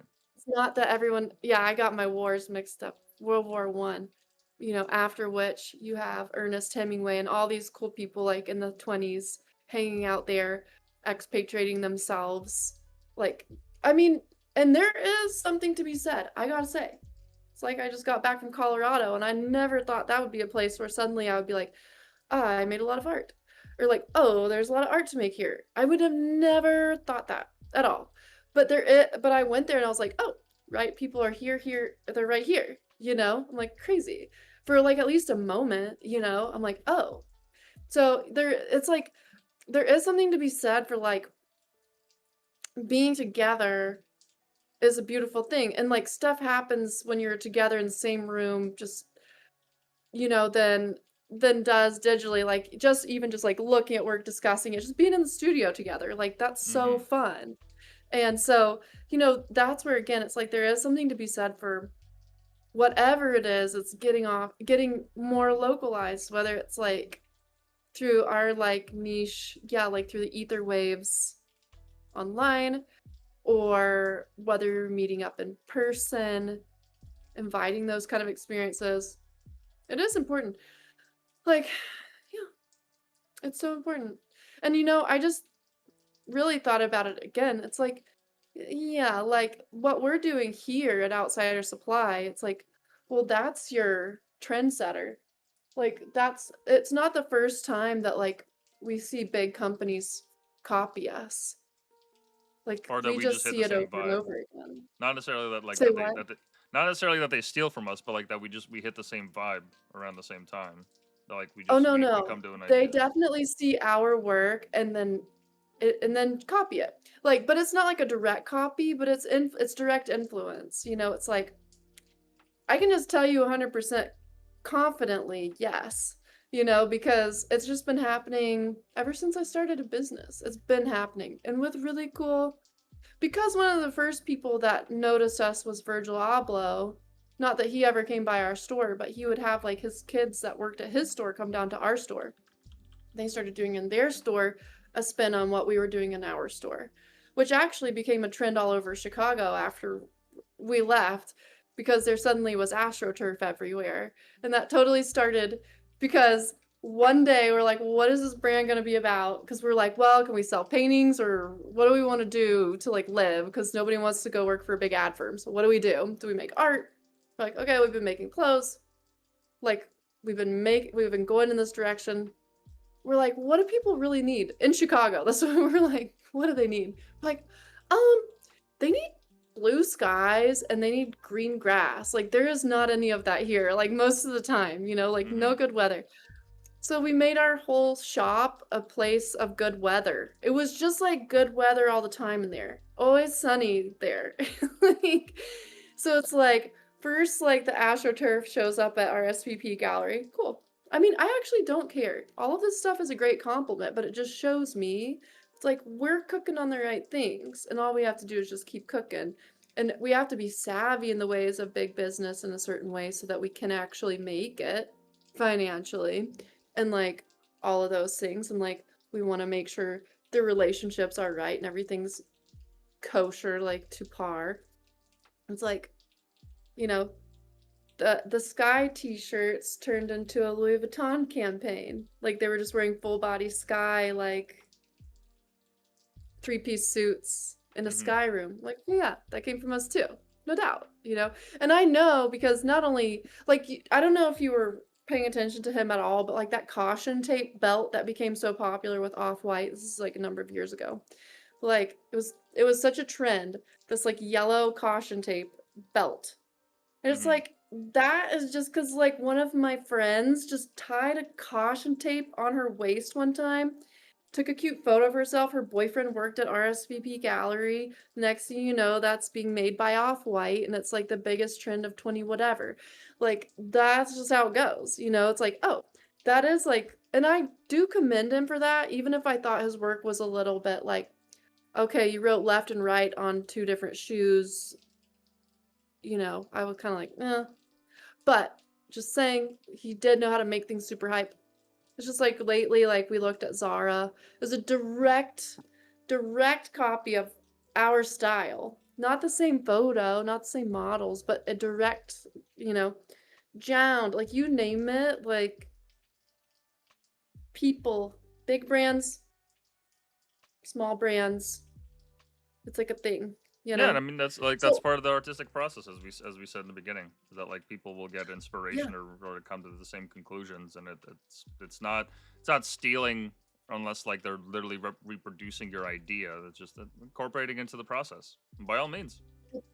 Yeah, by all means. What it really means to me is that you can't manufacture culture. That's really it. So it's like you gotta go look at somewhere that's doing it in a more authentic way to get the culture that's really gonna be like the thing instead of the manufactured culture.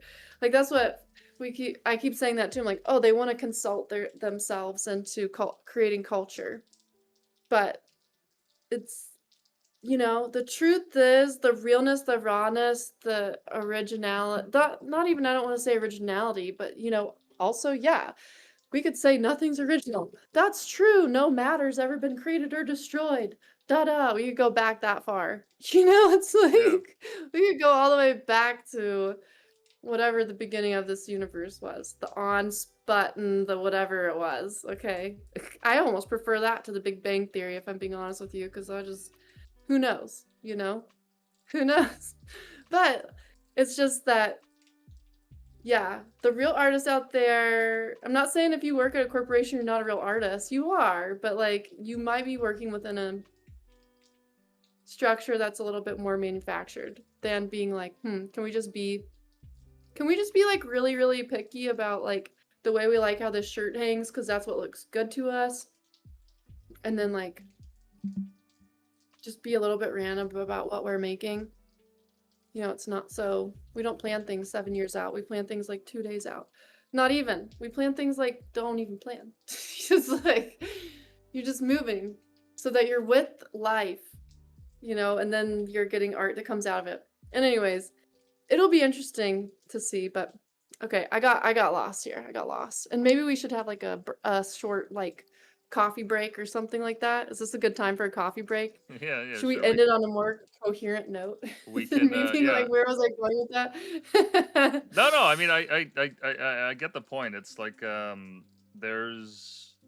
there's nothing that's like really like clearly defined or definitive, so when anybody tries to make any like grand overarching statements like that tweet that I saw, like, oh, art is dead, or art is corporatized, or like NFTs are stupid, like any of these like just wide sweeping statements, or like, oh, this is stealing, this is copying, it doesn't work like that anymore. We don't live in that kind of a world where those things are really feasible, and it's not really a sustainable strategy to have. So it's like, look, just have fun with it. Just like enjoy the process. Have fun with it. Enjoy the process. Be genuine. If someone is like literally stealing your art, well, there's nothing, literally nothing you can do to stop them from doing that. If somebody wants to take an image of a photo and get some t-shirt printing like paper that you can get, like it's like a sticker basically, you print it and you slap it on a t-shirt and they sell it out of their truck, like there's nothing you can do to stop that. Absolutely Yeah, nothing. that's gonna be a tough one. Yeah. Yeah, I mean, in the past, like, there was definitely a situation a few years ago where, like, with a different entity, it was just like our stuff was all over AliExpress. So we did hire like an IP firm that would like go through and send out cease and desist and blah blah blah. Because it does, I mean, there's a balance to it, you know. But all I can say is that if you're gonna be an independent artist out in the wild, you gotta be pretty savvy. You gotta be pretty savage, and you gotta be willing to like deal with all of those things because that is the nature of the game. And like you said, listen, even if you are in the right and you could sue somebody, are you gonna do that? How much money does that cost? It's so prohibitive. It's not realistic. Move on. Like, in a way, you know? In a way, you gotta be wise and know when to just move on. Like, move forward, move on. Keep making stuff. If you're the source and you do that for long enough, like the right people will tap in and maybe people will even start to get the picture. Like if absolutely. there's some company that's consistently always ripping you off, like which they probably wouldn't just to be safe about it, but people do that stuff all the time. You know, it's like cheating is like the age old it's it's like are you going to really stop that? No. Yeah, Yeah, and absolutely. like yeah, to your whole point, just like with AI and everything and changing laws and norms, it's only going to become more that way. So we have to be a little bit open-minded while understanding, like, well, what are we even trying to get out of this thing? Especially laws. Like, what are we even trying to get out of this? So, Yeah, interesting. Yeah. Anyways, we could take a little break and come back for a little sure. bit. Yeah, not a problem. Okay, nice. Cool.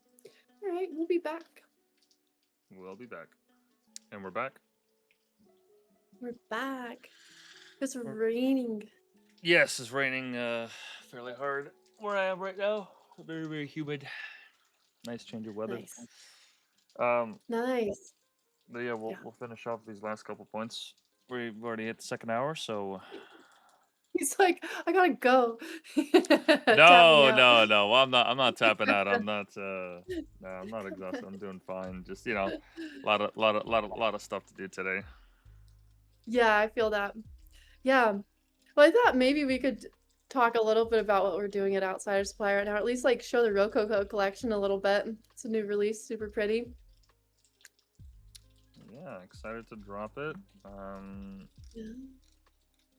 And a lot A of lot of pretty interesting stuff pieces in here. there. Say what? So got a lot of interesting pieces here. Yeah. A lot of great.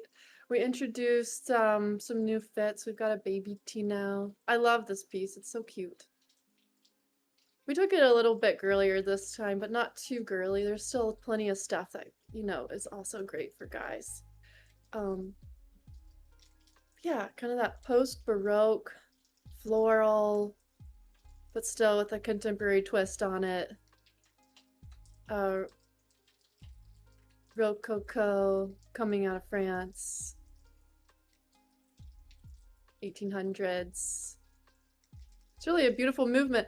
It was sort of in contrast to everything that was so structured, so you did start to see like more like kind of like wild chaos, but like in the wilderness type way, like still very naturalistic in a lot of ways, a lot of ornamentation, a little bit more asymmetry sometimes, decorative kind of feeling, opulence, um, pastels, really a lovely movement. Not really maybe the most known, like people know the word Baroque really well, we kind of maybe all know Mm-hmm. that word. But Rococo, yeah, it's sort of like Baroque's pastel friend that came after. So again, it's like we, once again, to talk about movements and how this all progresses, it's like, there is a logical kind of progression to things too. It is actually somewhat rational. if you thought about it on an emotional level. I don't even know if you can say that in the same sentence. So like Well, it's on an reactionary. emotional level, it's It's reacting rational. to what came before. Yeah. Like with anything, Yeah. that's really all that human beings do is we just react to stuff, and then if in that reaction we make something, then that thing is in the reaction to whatever came before it. It's just like constantly reacting, like, oh, I don't like this. I don't like this style. This doesn't suit me anymore. I want to make something new, and then there you go. Yeah, something new, take something, build upon it. Yeah, and that way, I guess the ultimate movement is all of it because it is moving. It's definitely not stagnant in that way. I mean, as long as human beings are making art, and I guess again, we could get into the AI discussion too on what that means, but you know, I feel like in the future, there will just actually be more value to things that are made by people. Some things. Yes, no, it's definitely because with automation and everything, like as I've said a couple times on different shows before, is that as a result of so much of like just production of whether it's media or goods or what have you being automated, that it automatically puts a premium on anything that is proven handmade. Kind of in the same way how like if you can prove that a photo was taken before 2018, then you know for a fact that the photo was real. Even if it was like a Photoshop, it was somebody that did a Photoshop, that there was a human hand involved in that somehow. But everything after Hmm. that year, it's like, well, that's just subject to question because that's basically when AI models became commercial and people started actually playing around with them. So any photo before then is real, but then after that, not so much. Yeah, interesting. Yeah, or you certainly can't count on it Yeah, having been yeah, a human done thing. Very interesting. yeah, Yeah. it's a that instinct, as you said, like as human made things are going to become more valuable. It's a direct reaction to the fact that people are sick of algorithms. Once again, going back to that, like they're sick of automation, they're sick of the direction that it's headed, and they want something genuine. That's why like long form podcasts are all the rage now. You know, like that's why they are by far some of the most popular platforms in all of the world to speak on. That's why just everybody like that's why it's a meme now. That like everybody you know and their mother has a podcast. Yeah, because Yeah. it's a valuable medium. Because they're sick and tired of watching Fox News or CNN or CBC or CTV or any of these major news corporations. They want something genuine. They want people to make a mistake. They want to, have people like laugh mid segment or say some outrageous shit or what have you. Like they want something that's actually genuine and not put through a PR filter. And once again, like going back to the idea of the reaction, yeah, it's in reaction to that directly. Yeah. Absolutely. Yeah, it's an interesting time. And I think too, it's like we also like, I like to use AI as well in creation. I don't do it a ton. There was a time when I used Midjourney a bunch and it was fun. But it usually take me like a bit of time to make an image that was cool. This was like last year sometime or year before, and I was like fooling with that a lot. But I love to see like some of these creators, what they do with AI is just gorgeous. I'm obsessed with it. It's like I'm obsessed with what they come up with. And I like to see it. I would I'm glad the world went the way it did to so I could see these things, in some way. Hmm. It's interesting. Yeah, and it's like for the artist, yeah, what's your medium? Is it a digital screen? Maybe it is. I know, like, you've talked about that a lot with various artists in the interview series.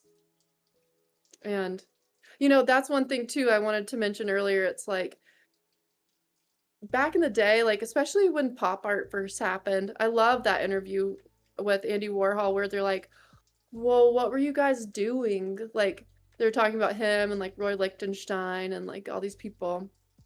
And he's like, well, I think we were just reading the same comics.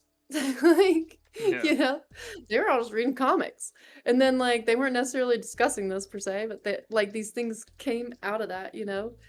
And I feel like also you had like Mondrian kind of happening at that time too, which he's so known for like the simple grids. Even though my favorite piece I've ever seen of his was like a beautiful like kind of nighttime landscape of like an ocean scene. I was like, whoa, that's him. Cool. Like you don't always see that stuff surface, but you might see the most influential things. So it's like, yeah, it's interesting. And I feel like, yeah, right now, even in the fashion world, we'll call it, it's like, what do people want, Do you want like another Gucci belt or something? I don't know what people want. But it's like, do they want that thing or do they want something that's more underground? And again, like I feel like with outsider supply, like even though we do come into contact with these bigger institutions, which is a great honor, and we've done work for some amazing institutions, magazines, like design groups, um, that really it's like we can do that and we can be functional in the world, like taking care of those responsibilities, those opportunities really well, being present, like being the artist, bringing the culture to the mainstream in some way, or to the stream, whatever stream that is. But it's like at the same time, I do think that there's this sort of like mycelium level connectedness that you really want to have. That's actually like kind of, yeah, it's meta, but it's also very like close to the earth. I think that's kind of like, and if I were being overarchingly philosophical, I feel like that's the era that we're in. Some people are going to think, oh, yeah, let's go all the way tech. And they're going to want to go all the way tech, but it's going to be contrary to their biological nature, no matter how much they might try to augment themselves or like tell themselves that this is what they were made to do. It's like there's still that earthiness that comes back. It's like, Of okay, yeah, you course, yeah. might, yeah. It's Unless you it's replace gonna your be entire about, brainstem, like you're still gonna be like your body's gonna be operating off the same reward principles.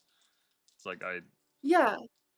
And it's not really like we need to override that completely. Like we should kind of let it shine and remember why it's beautiful to be human,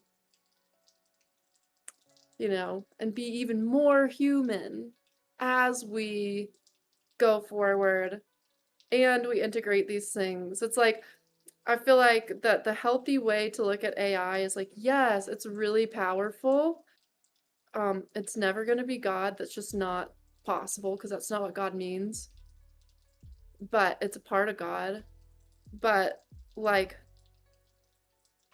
it's going to also be about being human and your human experience. So, yeah, like the closer that it can get to like with all this automation, the closer that it can get to just like basic fundamental principles of what it means to be human and humane, that's when we're actually going to see the synergy. Because it's like, it's as we were saying, like about the AI changing all these different systems in the future. It's like, yeah, okay, that's nice and all that you guys can like pump out all these pharmaceuticals, right, and create them in a virtual environment and test them on virtual bodies and all that. It's like, okay, great, but like, are we gonna fix hospital food? Are we gonna like, are we gonna, right, like, are we gonna fix these things that are like, that's the quality of the humane. It's like we are what we eat, and so when you're in recovery, you need to have something that actually supports your human bioorganism. Like you need that. There's no denying it. There's absolutely no like there's no amount of circumventing. There's no amount of like smoothies or pills or anything that you can take that is going to circumnavigate that in any way, shape, or form. So we yeah. we have to Yeah. create like tech and all these new systems with that in mind. Because when we have like the financial incentives or the culture incentives or any like incentives that are just outside of that, that's when things become squirrely, and then we start seeing like massive rates of like depression from people using these platforms, or all these like just social harms that come through them. It's like, yeah, well, what do you think was going to happen? It's not humane. It's not designed with the human in mind. It's designed with stock price in mind. It's designed with reputation in mind, and all that good stuff, but doesn't serve you. You know. Yeah. Yeah, it just boils you down to a unit, of energy or economic unit of some kind. And again, it's like that will get you so far, but it will also get you a ton of slop. Like Yep. That's, like, the kinda mentality of why, like, you know, your dishwasher doesn't last that long or whatever. It's like, yeah, there's or, like, why things are, like yeah, I mean, to me, I don't think I can see much beyond the fact that a lot of these industries are truly based in addiction instead of maybe augmentation. It's Or like, are benefit, we making ourselves like net freer with benefit. this? Yeah, like, are we more abundant? Are our actual lives better? Um, what does that mean to us? What would that look like to us? And of course, it's not gonna be but the thing is this, it does matter because you're like I keep joking too that like whenever I talk to ChatGPT, I'm like, "Oh, it's like my brother." I'm like, "Oh my gosh, it's literally like I'm living it out like in real time." You know?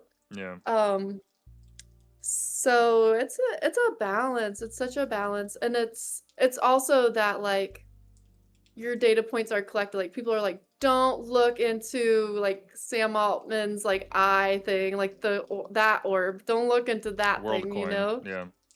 Yeah, WorldCoin, no way. No way. Just it looks scary, it is scary, don't do that, like, you can't And once again, it's like this, everyone's like, "I have the best AI, I have the best AI." Okay, let's say that X AI is, like, the truthiest one. Okay, well, is your an analysis based off of the entire history of all tweets put out there because it seems like it only pulls from like the most recent like 1,000 tweets maybe that somebody made, like to base it. Maybe it's like I don't know what you even call that. It's like skimming the surface of whatever's being talked about right now. I don't think it's a true anthology of like knowledge. It could be. Maybe they just need more compute. Da da da. But again, the claims of it right now, they're like, "Oh, you can kind of rely on it." That's, I think, fair statement. It's a little bit of an understatement. Like, I still love using these things. I try to use Grok. I just don't know why. I just like ChatGPT better. I mean, I kind of do know why, but like, um, but yeah, it's like, is it connected to your TV? Is it connected to the thing at the airport? Like, is it connected to your bank account? Is it connected to your everything? 5G, Internet of Things, like all of the connectedness. You're a walking data point. So it's like, what are we giving it? What are they doing with it? mhm. How much information is shared? Who's it shared to? Again, how is it weighted? It's just a lot of good questions that we don't know, and I don't think we're gonna know. Like, I don't see the day coming where they're like, you must make it all transparent. Unless things come up like that I'm sure these companies insulated themselves from, but like I got to asking myself the other day, I'm like, okay, well when you join an app and it says gives you the option to synchronize all your contacts, I actually think that is probably like a class action lawsuit that nobody's uncovered because none of the contacts consented to being synced to that platform. Well, Do when you your know what I mean? contacts are synced, it just all it does is it checks like based on that contact info, is there anyone else using this app that goes by that name? And technically, it is publicly available information because you can go on the website and if you just know their handle, you can look it up. But it just makes it easier because it's like, oh hey, by the way, you actually have 5 friends that are using this app, and you can add them to it. Yeah. So I don't know if Well, yeah. it's not like that they're making a platform and they're signing them up. I think they're just cross referencing that information. But yes, also like when it is cross referencing that info, is there any legislation or any control around them data scraping that? Because then that's just like you're taking information from people's contact lists, and it's like, okay, so are you sequestering that information into a black box, and then you're just doing a simple match, and then whatever doesn't match, you get away with, like you throw it away, or does the entire contact list get absorbed and then now you just have a list of contacts that you can, I don't know, sell to third party Know about. advertisers, or you just have their information, or what have you. I don't know. I genuinely don't know, Mm. but I know that it does like just use it to cross reference it. It's just like, okay, well, you just got a list of all my contacts, so what's going on with that? Yeah, I'm not crazy about that one. I'm not crazy about that one because of I don't think consent is a transitive property, you know? Mm-hmm. Like, that's what I think, and I don't think that there's any transparency over first of all, even if it were just a cross-reference and connect you with people that are on there, I still never said you could share my phone number to my friend, you know what I mean? Mm-hmm. It's like it's just it creates a weird muddy water where it's like, yeah, like, because you still have to agree to synchronize your contacts. Like there is a step of consent there. And then from there, yeah, once again, it's like okay, if somebody joins whatever platform and they sync it, should I get a chance to be notified to be like, "Do you want this platform to have your information?" I'd probably click no every time, you know? So, because it's just like, what do they know? Your phone number alone can, I'm sure, lead you to so much information, you know? Yeah, Including where somebody is. Like, I just don't like it.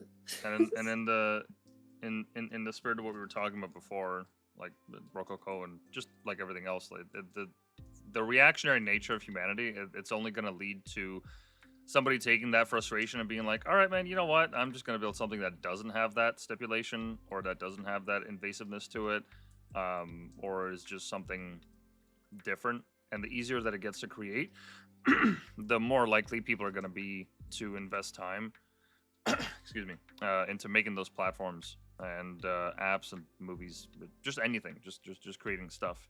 Like as we both said, we're seeing this move in culture where people are like, huh, maybe those ideals that we kind of tried to destroy in the early 2000s with postmodernism and everything, maybe there's something to them. And so now you're seeing a revival of people going back to those ideals, whether it's traditional forms of masculinity, traditional forms of femininity, their combination, the ideals of truth and virtues and all these different things. That's in a direct reaction to people rejecting them and going against them. And people got sick and tired of it. And that's why, like, with humane tech, I mean, I've seen several phone companies come out in the last couple of years where people are making like grayscale phones that have no like flashy lights, nothing like that, just very very simple, easy to use interface that is not built at all to harness every second of your attention. And that's a direct reaction to people just being like, man, we are sick and tired of this. So like Yeah. another example that I could think of is like we'll probably even start to see this make its way into the way that things are made on a bigger scale. Like as you said, like why is it that my dishwasher breaks every like 6 months or something? It's like, okay, well eventually that's going to leave the space for someone to be like, all right, I'm going to make something that lasts for a lifetime. And okay, it might get me less sales in the short run, but that thing is going to be more valuable in the long run to my customers, and it's going to be just a lot more reliable. And those things exist now. Like, if you get a good cast iron pan, like that'll set you Yeah. up for life unless you are actively trying to destroy it. Which good Yeah. luck. Um, but it's just because everything is so commercialized, it's going to get easier and easier and easier with automation to have more brands like that, to have more people that uh, create things like that are more genuine, that there's a humane element of design to them. And like that's what, as we mentioned, is like on the horizon. We're looking forward to. We're just we can see it. We know it's there. Yeah. We know like that this We is can see it. this is what we want ideally. We want our things to last. We want our culture to be stable.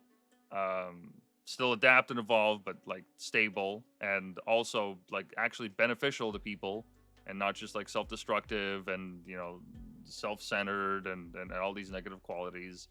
And we're gonna get there eventually.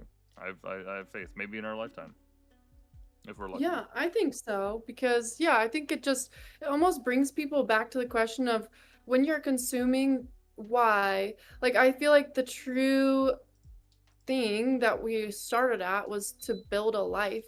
You know, it's like It's like what you're saying, like, let's say you're like a newlywed, and then you're like, we're gonna build our lives together. So it's like you go out, you buy the pan, you buy the, you buy the dishwasher, and you build. You're supposed to be able to build a life. Like, these things are supposed to like augment your life, and it's also supposed to like be an investment that you can build from. Like, okay, I already bought that pan. I don't have to buy it again twice, you know? Like, there's some beauty to that.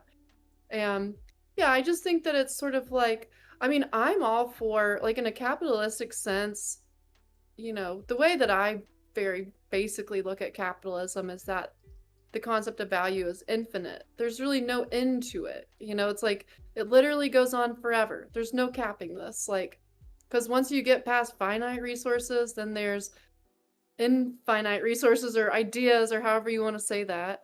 And so it's like there's no ceiling to value. There is a certain way that we move around right now to where it's like, I mean, I can't personally really conceptualize a world post money because I just don't see it as being, I just can't not, I cannot figure out how it's not autocratic. But like, um, because then you start living off of like, yeah, this universal basic income and this and that, and maybe it's just something I can't quite conceptualize yet, but like, you know, yeah, just saying. It's like, where are we going with all of this? It's gonna be interesting. But We'll hopefully see. the idea is that we make our lived experience better. We have more experiences. Maybe we can empower ourselves toward more freedoms and more things that we want to go out and do in life instead of only working. Like, I feel like the United States is sort of more like that than Europe for sure. It's like the times that I lived in Europe, I was like really happy. To be honest with you, I just felt so happy because like socially there, I felt really happy. Like the US, I've always felt like I can't quit working. Well, And that's why I you guys have actually Facebook came, and Hollywood and Instagram and yeah, and everything. And Europe has great wine and cheese. right? And you're like, well, which one makes life better? It's a really good question, having It's having like, having the ability to work and then pay to go to Europe temporarily. That's that's my well, argument. that's nice too. Yeah, I like that too. I like that too. Being able to Yeah. have both best of both worlds. Yeah. Yeah. Yeah, I mean, and I do think that like for Europeans, it doesn't sound like they're necessarily satisfied in a lot of ways because maybe they feel kept down in some ways. Like they can't, it's so expensive there too in a certain way, and then they have all their own issues that they're dealing with, with that and with everything else. So, yeah, it's true.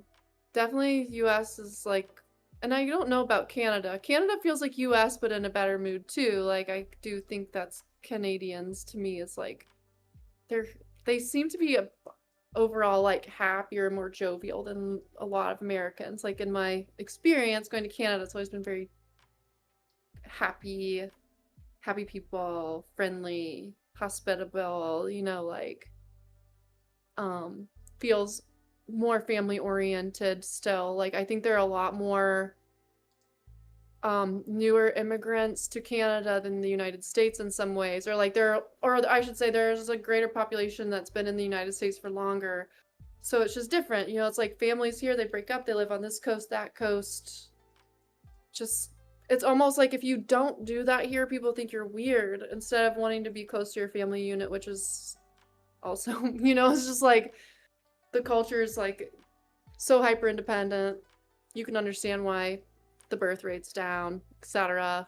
Whatever. It's And like depends where we go in Canada, but depends. we're kind of a mirror of the United States in many ways.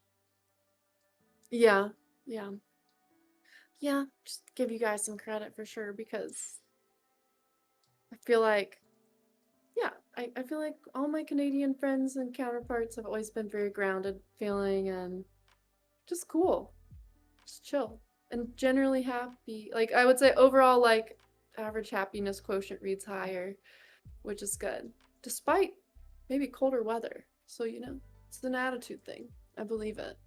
Maybe Um, we have our own yeah. problems. We're not perfect, but yeah. Yeah. Yeah. And the US has so many great qualities. I mean, truly, including the freedom to just make something up, which is what we're doing. So, yay. You know, in other countries, we couldn't even do this. Like, you'd probably have to go through some education first. Yeah. Like, you couldn't just like pop up and be like, yo, I'm a host now. Like, you'd have to go through some formation. That's what they called it in France, at least. You had to like to be like a tree trimmer. You had to like go to school. Like, you couldn't just like figure out how to use a chainsaw. Hmm. Very Interesting. regulated. Yeah, just interesting. So, I think it's like overall, we just keep going. We're in the thick of it. We're in the middle of so many changes. In We the are direction part of of the freedom. change. Direction of freedom. Yeah, that's what. That's as good a Always. place to end it as any. Yeah, I think so too. Perfect. Great. Well, yeah, thank you so much, buddy. You do a great job hosting. Yeah, no, Always. thank you. Thank you for making the time. It was a lot of fun. Yeah, absolutely. Okay, well then we'll catch you on the next live stream. Yeah, we'll see you guys next week. Same time, 2 p.m. EST, unless that changes. Everything is on our socials at outsider_supply. Otherwise, go to outsidersupply.com. You can find all our things there, or our bio link, which is bio.link/outsidersupply. Has all our links there for all our channels. This will be up momentarily. And yeah, look forward to the next streams, next artist interviews. I believe. Let me just take a look at my calendar here. We have one on Friday, I think it was. Nice. Yes, we have one on Friday, and also the movie night to look forward to. So yeah, keep all up to date with all our Yeah. socials. Everything will be posted there. Thank you guys for joining us. It's been a lovely evening, and yeah, thanks again, McKenzie. Yeah, thank you. Thank you, White Pill. I'll see you on the timeline. That's right. Take care, guys. Bye.